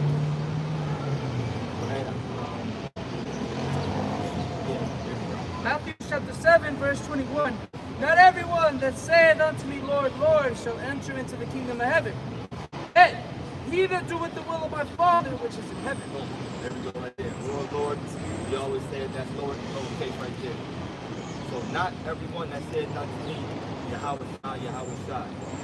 Or so you Christians can understand Jesus. You're not going to enter in. Especially call him on that name. You got to get the name right first, my man. That's another way you have to understand and believe. What is the true name of God and his Son? You got to call on the right name first. But then, just because you have that name, it doesn't mean it's just random salvation. It doesn't mean you're going to be saved. There's still a certain way that you need to conduct yourself. A certain way that you should be acting.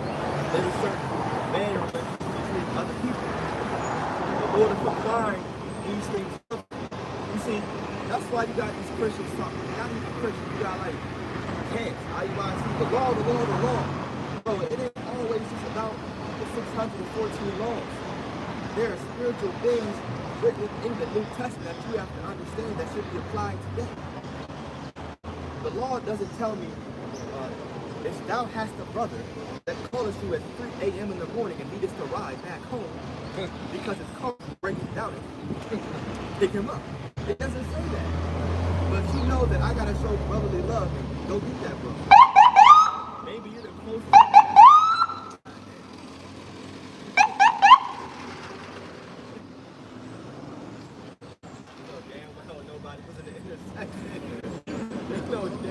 Well, that's why you saw his ass smiling. There you go.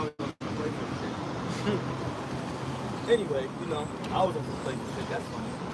But anyway, also being serious. Like, let's just say that's an example. You are the closest one, that's why that brother calls you. And you have the means to get them. You don't got to go to work until 5 in the evening. I don't know. Maybe you off that day. Get that love to get them. It's a small example. There's so many things, situations that we can bring up. I didn't know all this. But you know that to be brother. That's why James said it. What is James? I think it's 4 in the last verse or 2. Yeah, but I'll just say it. Okay. James 4:17. Therefore, to him that knoweth to do good and doeth it not, to him it is sin. Boom. It's not in the law right there, but that is a law in itself. And he that knoweth to do good and doeth it not, to him it is sin. Now, it does get to a point where you have to realize what it means to do good, right? Who are you doing good to? You know what I want? The book of Sirach, right? Matter of fact, what is it, 3? That's a bottom line. 3. Know who you're doing good to, basically, you know? Because like we always say, now, is it a good act to, you know, give some money to the store? It's gotta be simple. Is it a good act to help the old lady cross? Absolutely. Is it a good act to be at the soup kitchen? All right, Jake, you got it. But now we have to understand spiritual things here. We have to know that we're still talking about those good acts that lead to salvation. That's what Yahweh Shai is coming back, and that's what he's going to remember. That's how you're being judged. Right? Go ahead and read that for me, bro. So Mark 12:1, thou wilt do good, know to whom thou doest it. Right, so we're going to pause right there. And I'm going to go back to that example now that we all know it. A bro calls you 3 in the morning, his car broke down, he needs you to come pick him up, give him a ride home. Boom, great, excellent, you did it. Now, on some real shit, you got a coworker. You may be cool with the coworker. He calls you 3 in the morning. Yo, car broke down, can you come get me? Shit, my fault, bro. Yep. Sick. I can't do it. Car broke up. You know? Oh shit, the bro said you picked up. Shit, I may not pick up. Now, does that mean that you're evil because you didn't pick up? Hell no. That's not what that means. Know that you were doing good too. Really, you just got to think, how is the Lord going to judge this particular situation? That's got to be in your mind. How is God, how is Yahweh outside judging this particular situation? Then you act accordingly so that you can please Him. Right? So, you know, it comes with growth, it comes with maturity. Right? You lying to your boss one day. Let's say, you know, you've gone through a few different, another example, you've gone through a few different, what is it called? Man, what's the holy day we have? I'm like, what is it?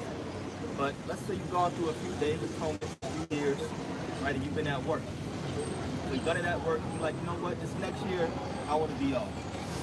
You call your boss, write an email, I'm sick, can't make it in that day.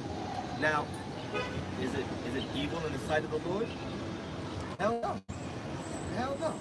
Now, Jake may say, well, we're not to lie. Look, know to who you're doing good to. That's all that matters. How is the Most High going to judge that particular situation?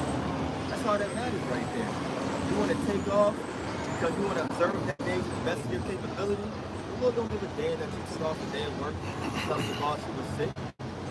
Really? You did a righteous thing.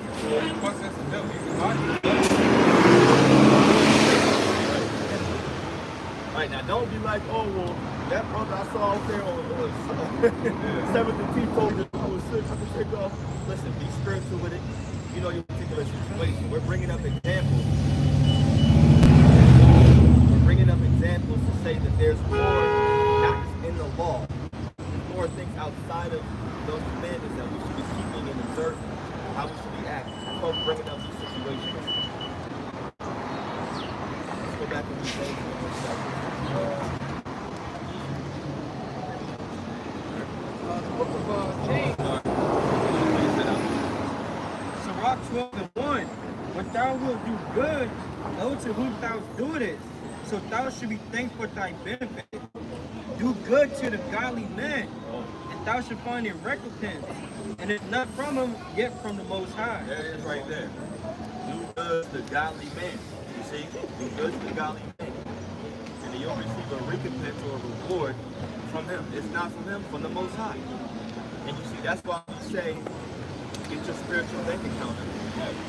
Do these things that are actually meaningful in the heavens, where Yahweh Shai is actually pleased with your actions. That's all that matters, man. Why the hell am I going to care about what a fucking 2/3 thinks? It doesn't matter. They see you walking by, whether it's your family or friends. I remember years ago, my boss saw me walking by. Great, you know, you did what you did. It doesn't matter. I didn't go to work the next day like this, hiding myself. What's up, Jay? All right, you know, whatever. You got to get to that point where you care more about what the Lord thinks than your family. That's why he said you can't love your brother, your father, your mother, more than him. Hell no. Get out here and you do his work. One time I just like,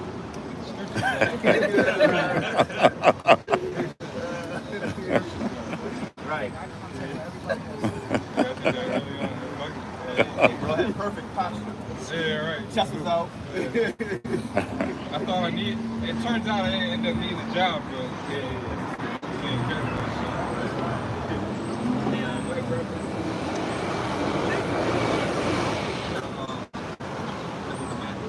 Go to the beautiful places. Talking about the tax switch up at the. Well, let's do my favorite, Matthew 19 to 27. Matthew chapter 19. I'll start at verse. Matthew chapter 19, verse 27. Then answered Peter and said unto him, Behold, we have forsaken all and followed thee. What shall we have therefore? And Yahushua said unto them, Right now, you hear that question, and that's a humble question that he asked. He wasn't asking in order to follow like that. No, he wasn't tempting the Lord, but you can sometimes read it like that. Nah, he was asking, look, we're following you. What are we gonna get? Please, like, let me know. If I'm gonna walk away from my family and this, you know, Jake has some business back then, it was fishing. Yes, money back then. Oh, it's good money. Yeah, you know, that's an open profession. It ain't going anywhere. It ain't going anywhere, you know. But, yeah, they asking that question. Look, we're asking us that same thing. Now we have the answer, though. He told us. What are you going to get? What are we doing? What's the reward for a sacrifice? You got brothers out here that have children haven't seen in years. They love our children, right?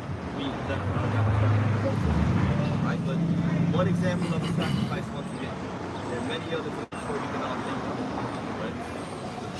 Verse 28, and Yahushua said unto them, Verily I say unto you, that ye which have followed me in the regeneration when the Son of Man shall sit in the throne of his glory. Listen, I mean, look, today is a lovely day.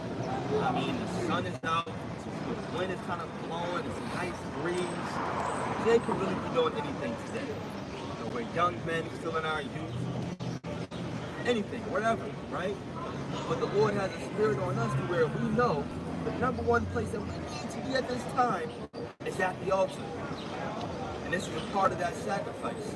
You could be out taking your girl out, taking your kids out, doing whatever, at a family function, somebody's birthday. Nah, but this is the place where we need to be, offering our body as that sacrifice for the Lord.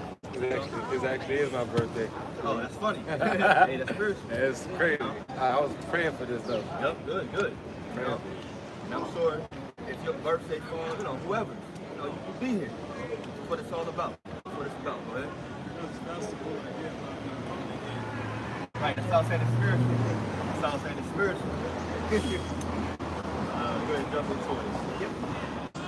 It says, when the Son of Man shall sit in the throne of his glory, he also shall sit upon 12 thrones, judging the 12 tribes of Israel. Right, that's what we're looking for right there.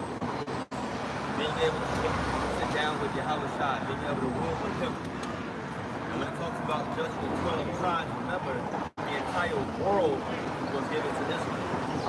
We're going to be everywhere. So if we're judging the 12 tribes, also that means you're judging the entire world. That's what that scripture is going into. We're not going to have to judge one another. No, we're not going to go. We're in inside. The funny thing is, how shy reveals secrets to him. Because in the Old Testament, he says, King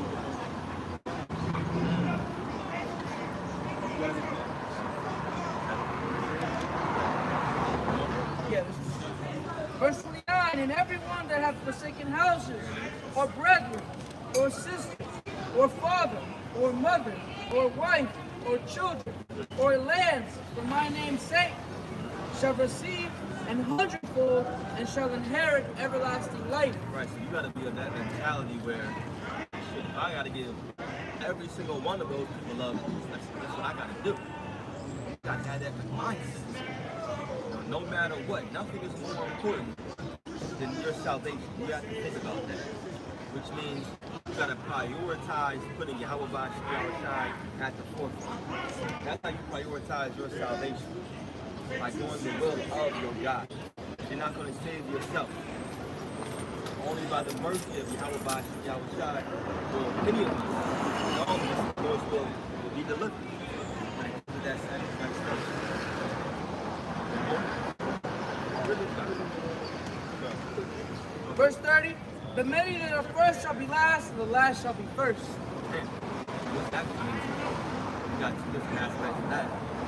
Esau, this first time is going to be last, but then also the third trumpet. You got fucking Jay-Z, Mayweather, all these people on the top, 50s. Then these other great people out here, right? Making 6, 7 figures, that are living good, wealthy. Right? Well off, without worrying about nothing. They're going to be last in the kingdom. They're going to put that, you know, I hate saying that phrase, but they're going to be a regular Israelite. That's all it's going to be. And I hate saying it because it's still going to be a mighty position that you have. It's going to be a beautiful thing. It's not low like you must say. But there will be tiers. There will be levels in the kingdom. They're going to be last. They're going to be God. Look, I'm looking for that A+ grade. Tiers, T-I-E-R. I was going to say ironic. Yeah, you know, so that's what we're looking for. You know, last two,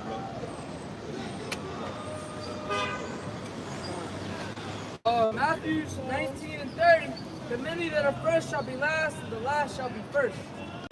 John 3 and 5.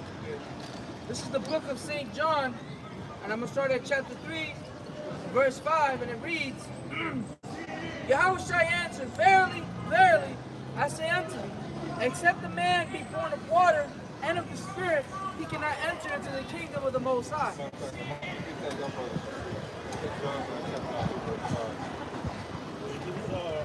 John 3, verse 5, it says, Jehovah answered, Verily, verily, I say unto thee, except a man be born of water and of spirit, he cannot enter into the kingdom of the Most High. Right, so a renewal process has to start to find out the truth. You know, a lot of our people, in 2 Corinthians 5 and 10, a lot of our people, you're going to get brought to the judgment seat with Yahushua, but you haven't been fully renewed, you know? You haven't been fully renewed. The scriptures talk about those you wash yourself in Nitri, but your iniquity is still before you. There's a lot of things, there's a lot of filth, a layer of filth that our people refuse to remove from off themselves.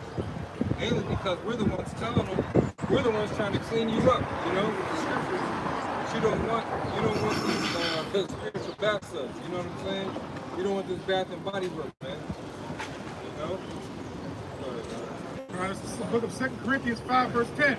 For we must all appear before the judgment seat of Hamashiach, that everyone may receive the things done in his body, done, whether it be good or bad. Right, so something good with the spiritual. You've been fasting, you've been praying, you've been communicating with Aki, you've been communicating with Yahweh Shah this whole time. So the Lord's going to say these good deeds outweigh the bad ones. Because all of us, we can't say that we've been in the truth the majority of our lives. You know, all of us are nothing but what? Teenagers, man. And babies and adolescents, man. Young lads in this truth. Mm-hmm. So there's certain things, that's why David prayed to ask for forgiveness of the sins of his youth, because there's certain things that he did, the Most High was supposed to put us to death for, man. You know, like Jake was super wicked back in the world. So now when we come into the truth, we got to shed that layer of filth, this certain mindset and the way that we were thinking before we came into the truth. So now that we're here, we have to adapt. You know, it's a word called adaptation. We gotta adapt like chameleons.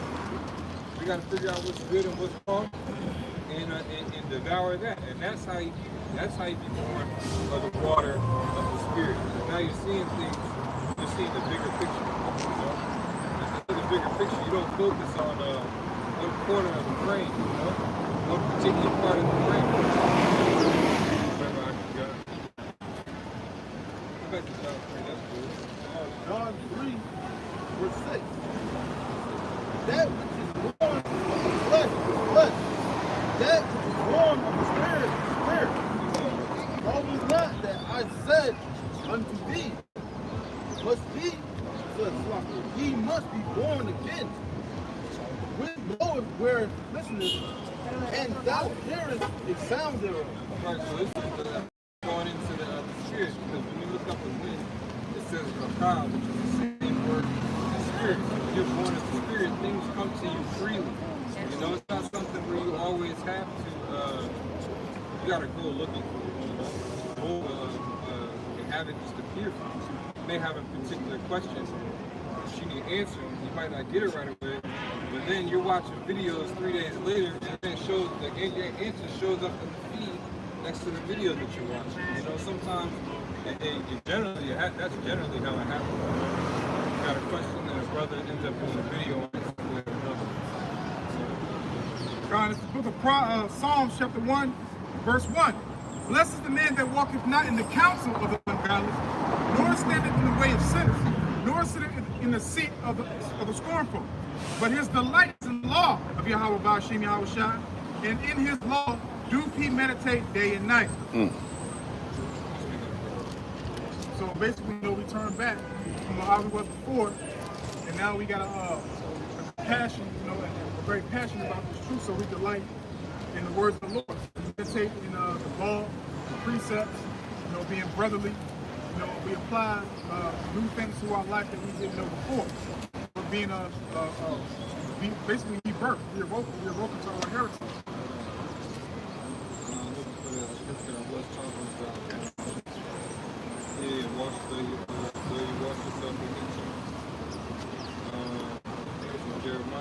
I think it's Malachi 3. It's Malachi 3. Wash yourself.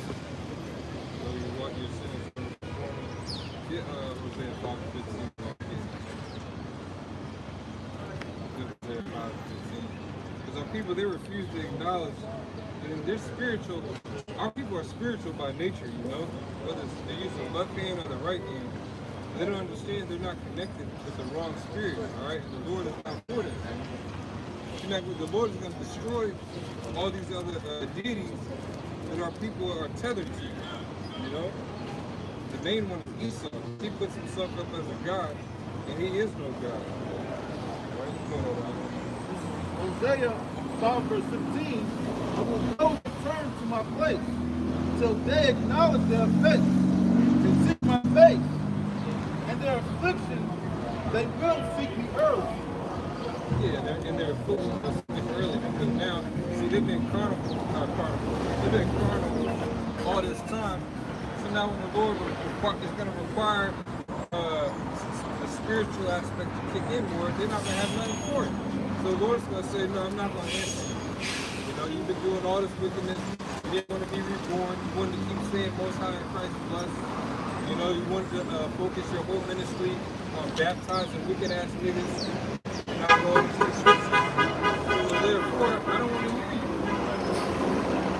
I'm begging the Lord, man. Our people, they're going to be crying. Our people are going to be on their knees crying, man. The way that they was crying for Obama when they came into the office, you know, the way that they was mourning when Trump came into office, those same tears are going to be rolling, man. That same energy, you got to keep that same energy. Watch, Israel is going to keep that same energy. They're going to have no choice. This is Hosea 5 verse 15. I will go and return to my place till they acknowledge their offense and seek my face. And their affliction, they will seek me early. Yeah, talking about this. What you want to call upon me, the Lord.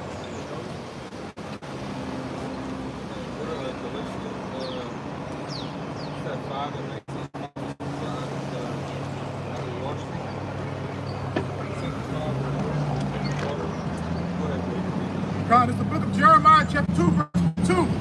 For though thou wash thee with nitre, and take thee much soap, yet thine iniquity is marked before me. Right, you got our people. So Paul said, I came not to baptize. You have a lot of our people, they think as soon as they hit that chlorine and that fluoride water, when they come out there, somehow they're perfect. Somehow when they go to work now, they'll never be stressed. You know, and now everything's always going to be okay. They're going to have a perfect life in Jesus Christ. It doesn't work like that. One more time. Jeremiah 2, verse 22. For though thou wash thee with nitre, and take thee much soap, yet thine iniquity is marked before me. Right, take thee much soap. What's some of the soap? These other philosophies. When you go further into this chapter, it talks about the wood and the stone that our people worship. So they're washing themselves in dirt. You know, they're picking up mounds of mud and just packing it on top of the other dirt. You know, and the Lord One thing the Lord doesn't like is something that smells bad. All right, the Lord does not. He requires a sweet savor, and Jake smelled horrible, man. It smelled like skunk. You know, skunk like skunk cabbage. You know the pictures. Go next to the creek bed. Skunk cabbage. That's what the hell our people smell like to the Lord. So he's telling you, look, you cleaning yourself up. I still see them doo-doo stains in your drawers. You know what I'm saying? And Jake claims they perfect, but you got doo-doo stains, man. And the Lord knows that. Because what happens when somebody who got doo-doo stains, they start sweating, you smell the doo-doo. Right. Wearing the same drawers for 3 days. Yeah, you wore the same drawers, you just turned it inside out, and you got the same drawers on, man. Now the doo-doo stains on the opposite side. Right. Say it one more time. Microwave. Yeah, microwave man, you know? The Axe effect is like, you know? You spray all that Axe and all that perfume, and the Lord is like, nah, you can't mask that. You haven't been born again. This is Yeah, you got the verse, you got another verse on that one? You got another verse? Yeah, get that nigga up.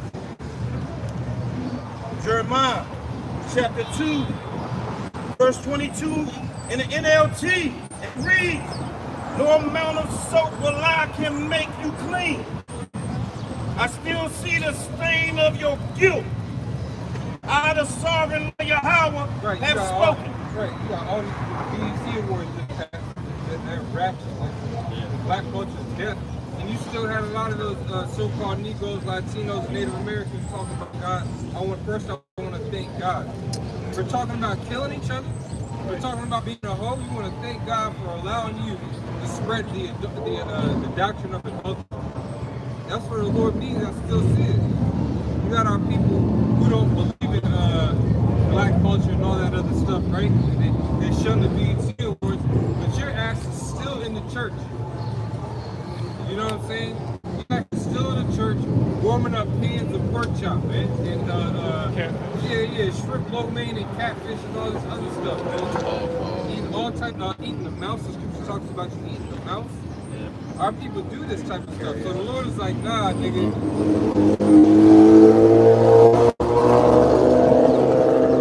The Lord is like, nah, nigga. You calling on Yahweh and Yahweh Shai, but you're up at 5 a.m. to open presents on December 25th. You know what I'm saying? You opened your one gift the night before. You know that one gift? Your parents let you open one gift the night before. His ass excited as hell to open that one gift. But when the Day of Atonement comes, you totally forget. I'll fast. Most High understands my heart. You know, I'm gonna get this pizza bowlies real quick. You know, or I'm gonna go to Stop and Shop and do my thing. The Lord will exact some mercy on me, like you're David or somebody. Which is crazy. You know, which is really, really wild. So our people, they think that they're. One more time. They think they're getting clean. They're getting clean with the wrong word. Go ahead, Al. Ephesians 5, verse 26. That he might sanctify and cleanse it with the washing of water by the word. Right, so when it talks about being born of the water and of the spirit, it's talking about the words. It's the same thing. You got to be born with the words of Yahweh B'Shem Shai, because these scriptures, the way that we've learned them is a totally different perspective. That's a totally different way of getting cleaned up. You know, and nobody told me to brush my teeth this way. You know, you go to the doctor, they tell you got an angle, 45-degree angle, going circles. You know, before we was just in there doing whatever the hell we wanted, not getting nothing clean, plaque all over the teeth still. You know, but you have to go to an actual dentist or somebody who knows what the hell they're doing to get right, and that's what we did. Through our elders and apostles of the Great Millstone, we got sanctified through the washing of the water of the word. Because everything they say, they back up. A lot of these other groups, a 2-3 hour lesson, and it's only five or six precepts that they flash on the screen. The rest of it is just talking, slander, you know. A lot of just right. Cheese, yeah, there's a lot of that's right. That's right is said 1,200 times. You know, that's right. No mention of Yahweh and Yahweh Shai. You know, but you hear most high Christ blessed. You want to say something now? I'm just sitting here vexed in spirit because spot on. I mean, a lot of these other groups, they're just not in the spirit. You'll notice when you listen to the Great Millstone, even on the chat box, it's a chat box, but you see precepts, scriptures coming out. Those are those flooding waters. So, I mean, absolutely spot on. Yeah, you're right. If you just read the comments. So, I mean, absolutely spot on. Yeah, you're right. If you just read the comments on some of the live videos of the elders and apostles, you can get full breakdowns just from the others. You know what I'm saying? If you don't have a video to do, just run back one of the elders' videos and so take some of them. You know what I'm saying? Because remember, Jacob didn't steal the blessing. He supplanted. You know what I'm saying? A lot of the videos that you see us do, we just reiterating what the elders and apostles said. We're using a different tone, using a different diction, maybe bringing the precepts in at different times, bringing in different articles and everything. You better pay attention, Chris, so you get crushed. You know what I'm saying? So, yeah, it's true, man. So that, hey, but again, we're repeating what we've learned. And in this repetition and through repeating this, you can get your life cleaned up, man. On a spiritual sense. Remember, he had the Israelite, he's not here. Remember, he said he'd be back. I have no spiritual foundation. Remember the Israelite? Yeah, his ass was still out here, sandy as hell, you know, putting beams in the ground, the shit's on, no cement holding the beams up, you know. The wind is blowing, TP's just falling over every single time, and no foundation. But here we are, we're strong, man, because we got cleaned up. And the Lord is accepting the sacrifice that we put in forth. How do we know? Because we're bearing fruit. It said that your fruit should remain. So we are fruit that remain after our elders and apostles have spoken this word to us. It came back to reincarnation and known as Great Millstone. Whatever I got. Ephesians 5, verse 27, that he might present it to himself a glorious church, not having spot or wrinkle or any such thing, but that it should be holy. Yeah, spot or a wrinkle is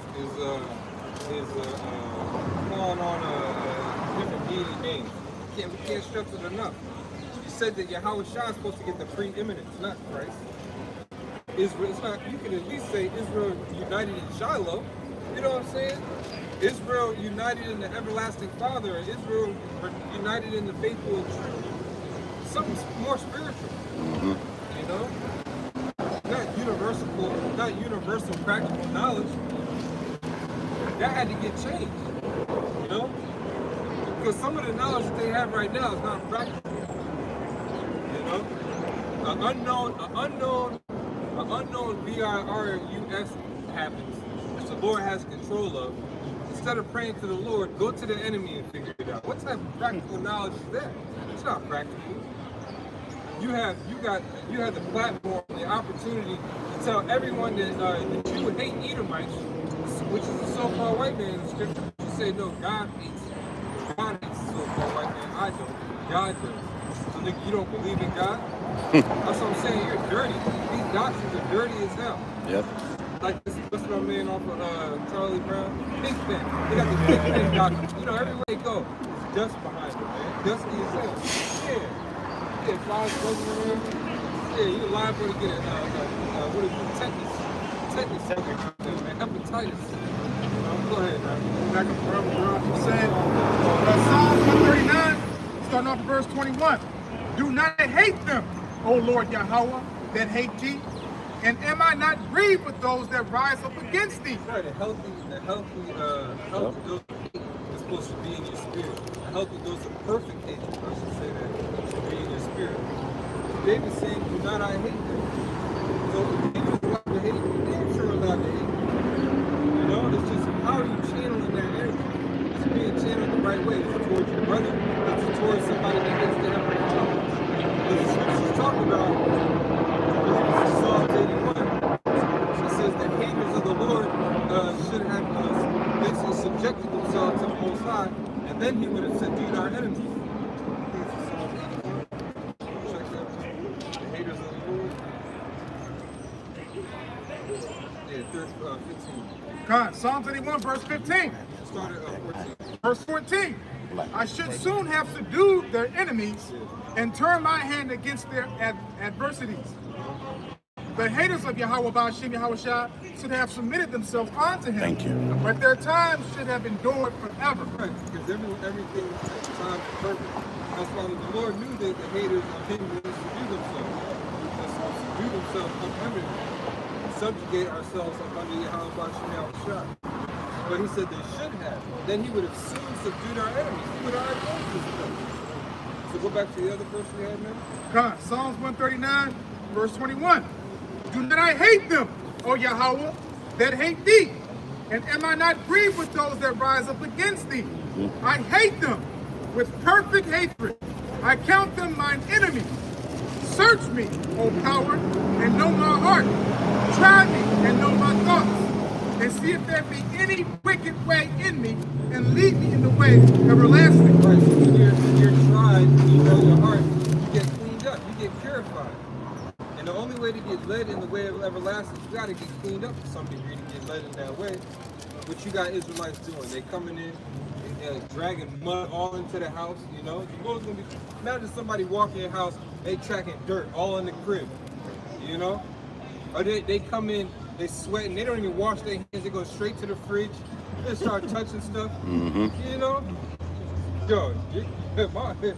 My parents, you get that wooden spoon, bro, or whatever the hell they could grab, they whoop your ass for coming in the house after playing outside in the creek and all the woods. I know I was on the creek and the woods. Yep, same here. In the country, wilding out.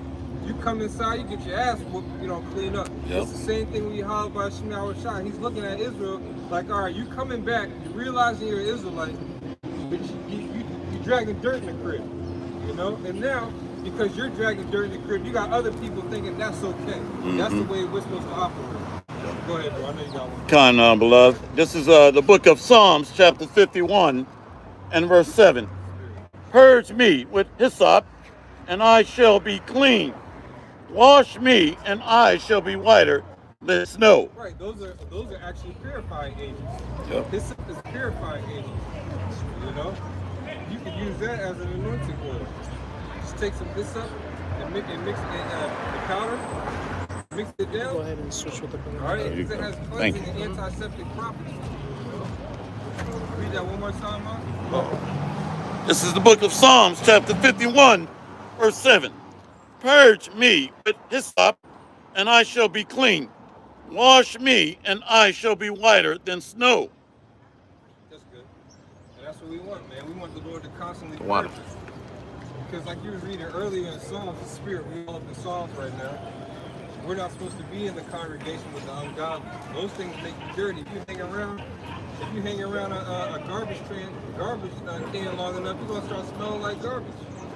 You know what I'm saying? You might start looking like garbage. You might start smelling like dumpster juice. It's like, yeah, I know you took a shower, but you've been dumpster diving all day. You don't care how many times you take a shower. You know what I'm saying? You still smell like the back of a dumpster.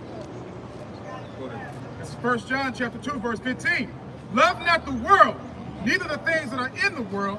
If any man loves the world, the love of the Father is not in him. Right, because the love of this world leads to a lot of wickedness, man. A lot of wickedness, a lot of self-glorification, which is pride, chasing after the Queen of Heaven, which is funded by Esau. You know, they got a hit of a woman's ass, you're chasing money. You know, so read that from the top again. 1 John chapter 2, verse 15. Love not the world, neither the things that are in the world. If any man love the world, the love of the Father is not in him. Right, now for us it's easy, you know, because the Lord, how about Shah 3 Hamilton said, I have chosen you out of the world, you know, that ye are not of this world. So that's why this statement is being reiterated to let keep this mindset. Because look, the majority of people out here, they're not going to want to give it this truth. It's just too much. You know, if you've been living a lie your whole entire life, you don't want to know the truth. That means you got to start over. A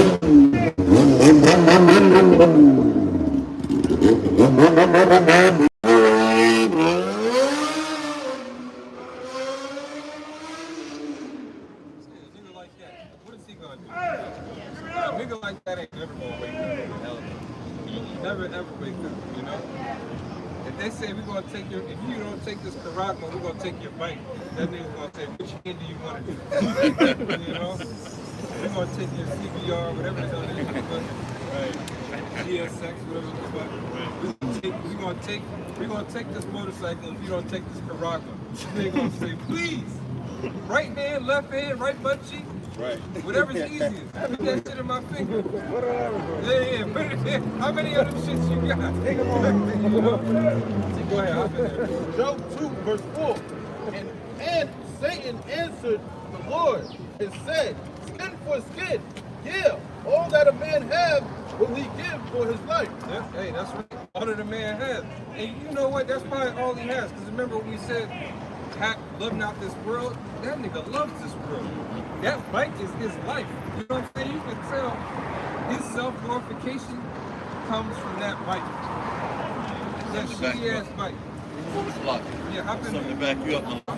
This is 1 Timothy chapter 6, verse 6. But godliness with contentment is great gain. For we brought nothing into this world, and it is certain we can carry nothing out. Well, that's why it's so easy. That's why it's so easy for us not to be tended to this world. We understand we came in here nasty naked, right? Hey, guess what? We're going to be leaving with a whole new body. We're going to be leaving with a whole new body. You can't take anything on this side into a chariot, you know, or into the spiritual realm, I should say. You know, because some of us may have to get put to death. We might not make it to the point where we're going to go off the chariot, you know? Some of us, look, we're not going to be able to have our swords and our guns, you know, in our notes for certain breakdowns, if they got us hauled off to some black site, some fucking dungeon, you know? That's why it's important to read now so the scriptures can start flowing through your head, you know? And in those times, you really won't have to think about what you said, like Yahweh said. We have to remember that. Where Yahweh said, let's get that, bro. What's that, Matthew 10 and 22? Take no thought. Yeah, read that in the NLT. First Timothy chapter 6 in the NLT verse 6, and it reads, yet true godliness with contentment is itself great wealth. After all, we brought nothing with us when we came into the world, and we can't take anything with us when we leave. So if we have enough food and clothing, let us be content. Right, that's all we need. The scriptures talk about everything that a man needs for his life. I think it was goat's milk and sheep's wool. You know, those are we're supposed to be drinking goat's milk, bro. You know, and the goat's milk is actually very unnutritious. And Esau, what is he doing? He's got pumping everybody out here full of cow's milk. It's full of all types of pus. You know. If you drink milk at night, you wake up in the morning, you got all types of mucus, you know, you're going to be all nasally in the morning and shit, you know. If you have too much dairy in the evening time, yeah, you might break the hell out. It's like drinking a Sprite, man. You know, drinking soda and shit. Read that scripture again. Oh, no. Well, no, that was good. Yeah, we can't take nothing to the next stop, man. All right, once this bus leaves, we're not taking nothing on the bus with us, man. In this world. Go ahead. Matthew 10, verse 20, it says, for it is not yet that spake ye. For it is not yet ye that speak, but the Spirit of your Father which speaketh in you. Oh, which is the Spirit that it says Spirit, because we had just read that you have to be sanctified by the water and the washing of the word. So if you're not sanctified and cleansed, when the time comes, the Lord's going to have it to where you don't know what to say. Because you have to read it, you have to study, you have to rightly dividing the word of truth. If you're rightly dividing the word of truth, when Esau brings what he thinks is true, you can be able to cut it. It's something that you've already been rehearsing in your head over and over again, you know? Esau's going to tell you here's the sandwich. Where you say, no, the scripture says the gift blinded the eyes of the wise. He's going to tell you it's a turkey and cheese sandwich, but it's really a ham sandwich. You know what I'm saying? man slaughtered the turkey in front of you, and it'll still be a ham sandwich. You know, there's still a lot of it. So that's why the scripture also says, never trust the identity. It's the book of Ecclesiastes. Matthew 10 verse 20 says, for it is not ye that speak, but the Spirit of the Father speaketh to you. Right, so whenever people get upset with us about this truth, this is one of the scriptures that always goes to. People say, well, you just made that up. You got a bigger umbrella? The Lord, Yahweh, He's speaking that through us, man. That's why when we deal with each other, we were very humble with each other because we esteem the next brother higher than us. It's as if Yahweh is speaking through a brother. Whether you agree or not, we have to be humble enough to say, you know what, this could be the Lord speaking through this brother. This brother might be the elect. Let me shut the fuck up and just digest this. You know what I'm saying? And deal with my emotions later. And deal with what the Spirit is saying right now. Because whenever brothers talk and whenever we deal, it's centered around the scripture. It's backed up scripturally, which ain't nothing but for our benefit. That ain't nothing but for our comfort. You know? Yeah, person that love you. Whether it's a pat on the back or a slap on the back of the head. You know? It's still good for you. Mark 29 verse 21. The chief thing for life is water and bread and clothing, and in the house to cover shame. So Mark 29 verse 21. The chief thing for life is water and bread and clothing, and in the house to cover shame. So, just to back up what I said earlier, man, these are some of the chief things for life, man. And when it goes into covering shame, your nakedness and all that, using the bathroom, etc. With family and stuff, with your woman.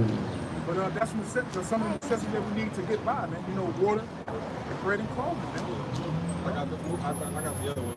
It's Proverbs chapter 27, verse 26. It says, the lambs are for thy clothing, and the goats are the price of the field.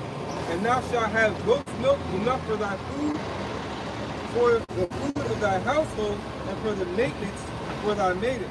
Right, because goat's milk, they say a newborn can't have regular milk, but you can give them goat's milk in little amounts, which will also help with their digestive tract and stuff like that. The specific enzymes that goats eat, the system is set up differently. The Lord has it set up in a way where it's beneficial to you. That's why it said, and thou shalt have goat's milk enough for thy food, for the food of thy household, and for the maintenance of thy maids. And the substitute for maintenance in the 1611, it says for life. So for the life of thy maidens. So that just backs up what you read in Sirach. You know? Keep going in that percent. Because I talked about that black stuff. How inside gives us that we need to be, how our mind needs to be if we get hard off. You know what I'm saying? If we actually get, Esau picks you up, your ass disappears. Go ahead. Matthew 10 verse 21. And the brother shall deliver up the brother to death, and the father the child, and the children shall rise up against the parents. We gotta be completely honest. There's certain men standing amongst us that will take the chip. They're not gonna sell out. Who weren't rooted, you're on the sandy ground, you didn't fully get washed up, the dirt is still in front of you, the iniquity is still there.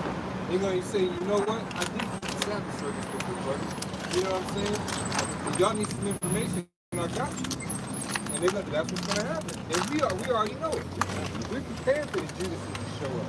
We talked about it, we talked about it over the years. Even Yahweh said, I have picked 12 and one of you is a devil. Yeah. So you're gonna have you're gonna have traitors. It's unfortunate, but it always happens, right? It always happens. You always got traitors. Now the thing that's crazy, you got dudes that are off top, just straight up traitors that straight up agents. But then you have dormant agents. You got guys they think that they're serious about this, right? And for the longest, they really believed that they were serious until what happened? Until pressure got applied. Revelation It's Revelation 13, verse 15. Right, because what's going to make a man come out here in the highways and the edges and dedicate his time? And what kind of people, but the thing is, the lack of sincerity, that means even while you was out here, you was still wishy-washy. You know, because one thing that a sincere man of the Lord is not going to do is sell out. The Lord will give him the courage to, you know, survive the pressure if he has to be put in those pressure situations. And that's the key. The key is pressure. It's easy to call yourself a man of the Lord now. But like the elder brother said, when you out there in a location somewhere, you know, off the grid, you know, they put a basket, they put a bag in your head, and they toss you in the van, and you get questioned, right? You might get hands put on you a little bit here and there, whatever, and you still gonna stand? What? Revelation 13, verse 15. Right. And he had power to give life unto the image right. of the beast. Right. That the image of the beast should both speak and cause that as many as would not worship the image of the beast. Now it said cause, right? Somebody look up the word cause right quick. Because remember, that's the main. Now, although we know that we know what the mark of the beast is, right? But there has to be a process of that you have to start some shit, right? So that people can go out and actually beg for it. Treason is not just something that happens. Treason happens because of what? People selling out in pressure moments, especially if you think you believe in something. The Most High needs to let Esau and Satan apply pressure on your ass. So that's when you're really going to find out if you're about this life, which is the life of Yahushua. And cause that as many as would not worship the image of the beast should be killed. Now, you got the word cause. This is cause on the Etymology Online Dictionary. Noun, reason or motive for a decision. There you go. Reason or motive for a decision. Grounds for action, motive, cause, reason, lawsuit. Lawsuit. So the reason or motivation. So again, it might be food. It might be lack of food. It might be like the brother said, it might be family members. Whatever it is, why? Because just like we read in Job, why do you think that Satan told the Most High about Job and he said, hey, skin to skin? Because Satan had been watching Job since he came out of his mother's womb. If you think that Satan hasn't been watching you since you came out of your mother's womb, you think Satan doesn't know your weaknesses? That's why you can't hide your weaknesses. Yahushua is exposing you of your weaknesses right now so you can work on them so when Satan comes at your ass, you can be ready. That's why we have to accept corrections. That's why being corrected is important, because we being corrected on the weaknesses that Satan is going to use against us when all hell breaks. When the mark of the beast is established, all your weaknesses are going to be put out there. And if you haven't been corrected, guess what? You're going to fall. Yeah, see, he's going to wait till you're real weak. It's your lowest point, like you did with Yahushua. Yahushua was fasting. He can do that. Look, the Lord's like, look, okay, send that brother a big booty bitch. See how he reacts. Send him a big booty bitch right before our hell breaks loose. I want to see what happens to him. You know? You know that Yahushua, the main thing that Yahushua was fearful about was what? Was physical ass kicking. That's the reason why, remember, that's why he went and asked the Heavenly Father to let them go. Yahushua didn't mind, listen, I believe, Yahushua didn't mind dying, right? You see, death is the easy part. It's the torture and the ass kicking that comes before that's tough. You know what I'm saying? And that was in Yahushua's mind. I'm willing to die for Israel, but man, I see the ass kicking that's coming, and I'm really not looking forward to that. But when he went to the Lord, the Heavenly Father said, nah, you gotta do it. But the Lord didn't say anything. The Most High didn't say anything, but as you know, sometimes the silence is your answer. You know, the silence is your answer. Like, yo, you just gotta do what you gotta do. But you got to know that, man. Satan doesn't waste time. Satan doesn't go after you in your strengths. He goes after you after your weaknesses. All right? It's the same as Revelation. Revelation chapter 13 in NLT, verse 15, and it reads, he was then permitted to give life to the statue so that it could speak. Then the statue of the beast commanded that anyone refusing to worship it must die. Right.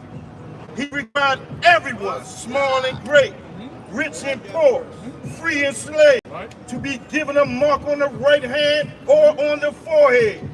And no one could buy or sell anything without that mark, which was either the name of the beast or the number representing his name.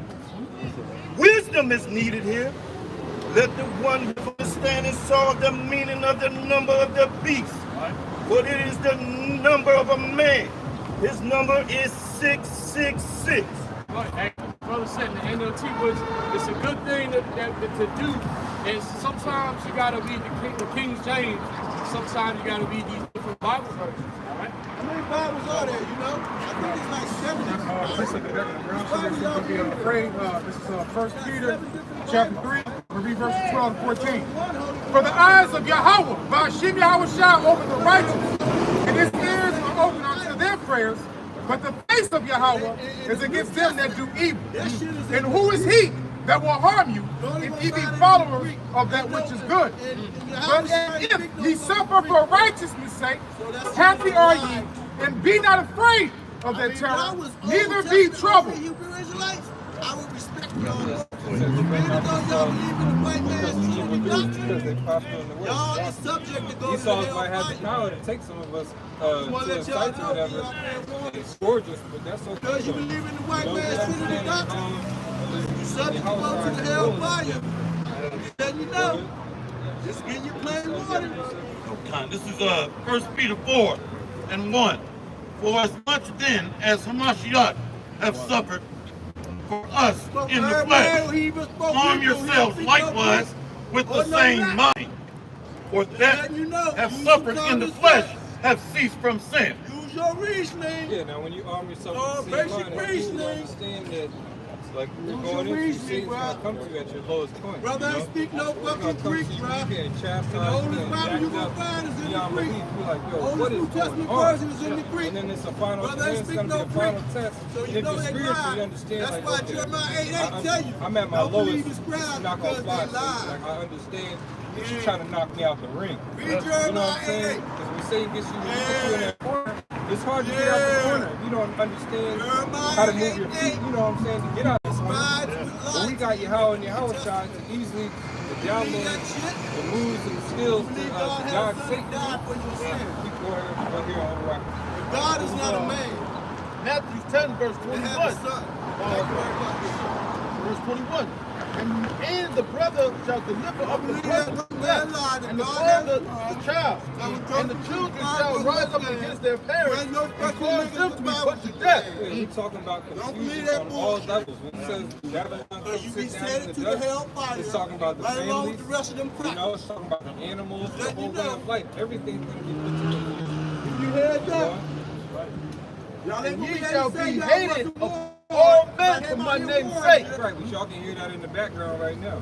The only reason why he's here is because Yahweh and Yahweh shot those words that we Don't say speak. you wasn't warned, because I came out here and It's all warned you. about the spirit that's within us. Go ahead. But he that endures to the end shall be saved. And that's what we So want. he ain't You know, we speak pray to that Yahweh yet. by That's Shem God, that we can endure until the end. You know, so with that, we're going to put your Hakadam, which means facing east. We give all praise to our power. Yahweh, Hashem, Yahweh, Shah, Hashem, Rakadash. The name of the Heavenly Father is Yahweh. His son's name is Yahweh Shah. Fuck Allah. That's right. You're an idiot, dude. You don't know that the word Allah, the Arabic word means Yahweh? How dumb can you be, bro? What can you think and consider, bro? Damn. Don't you know that the Holy Quran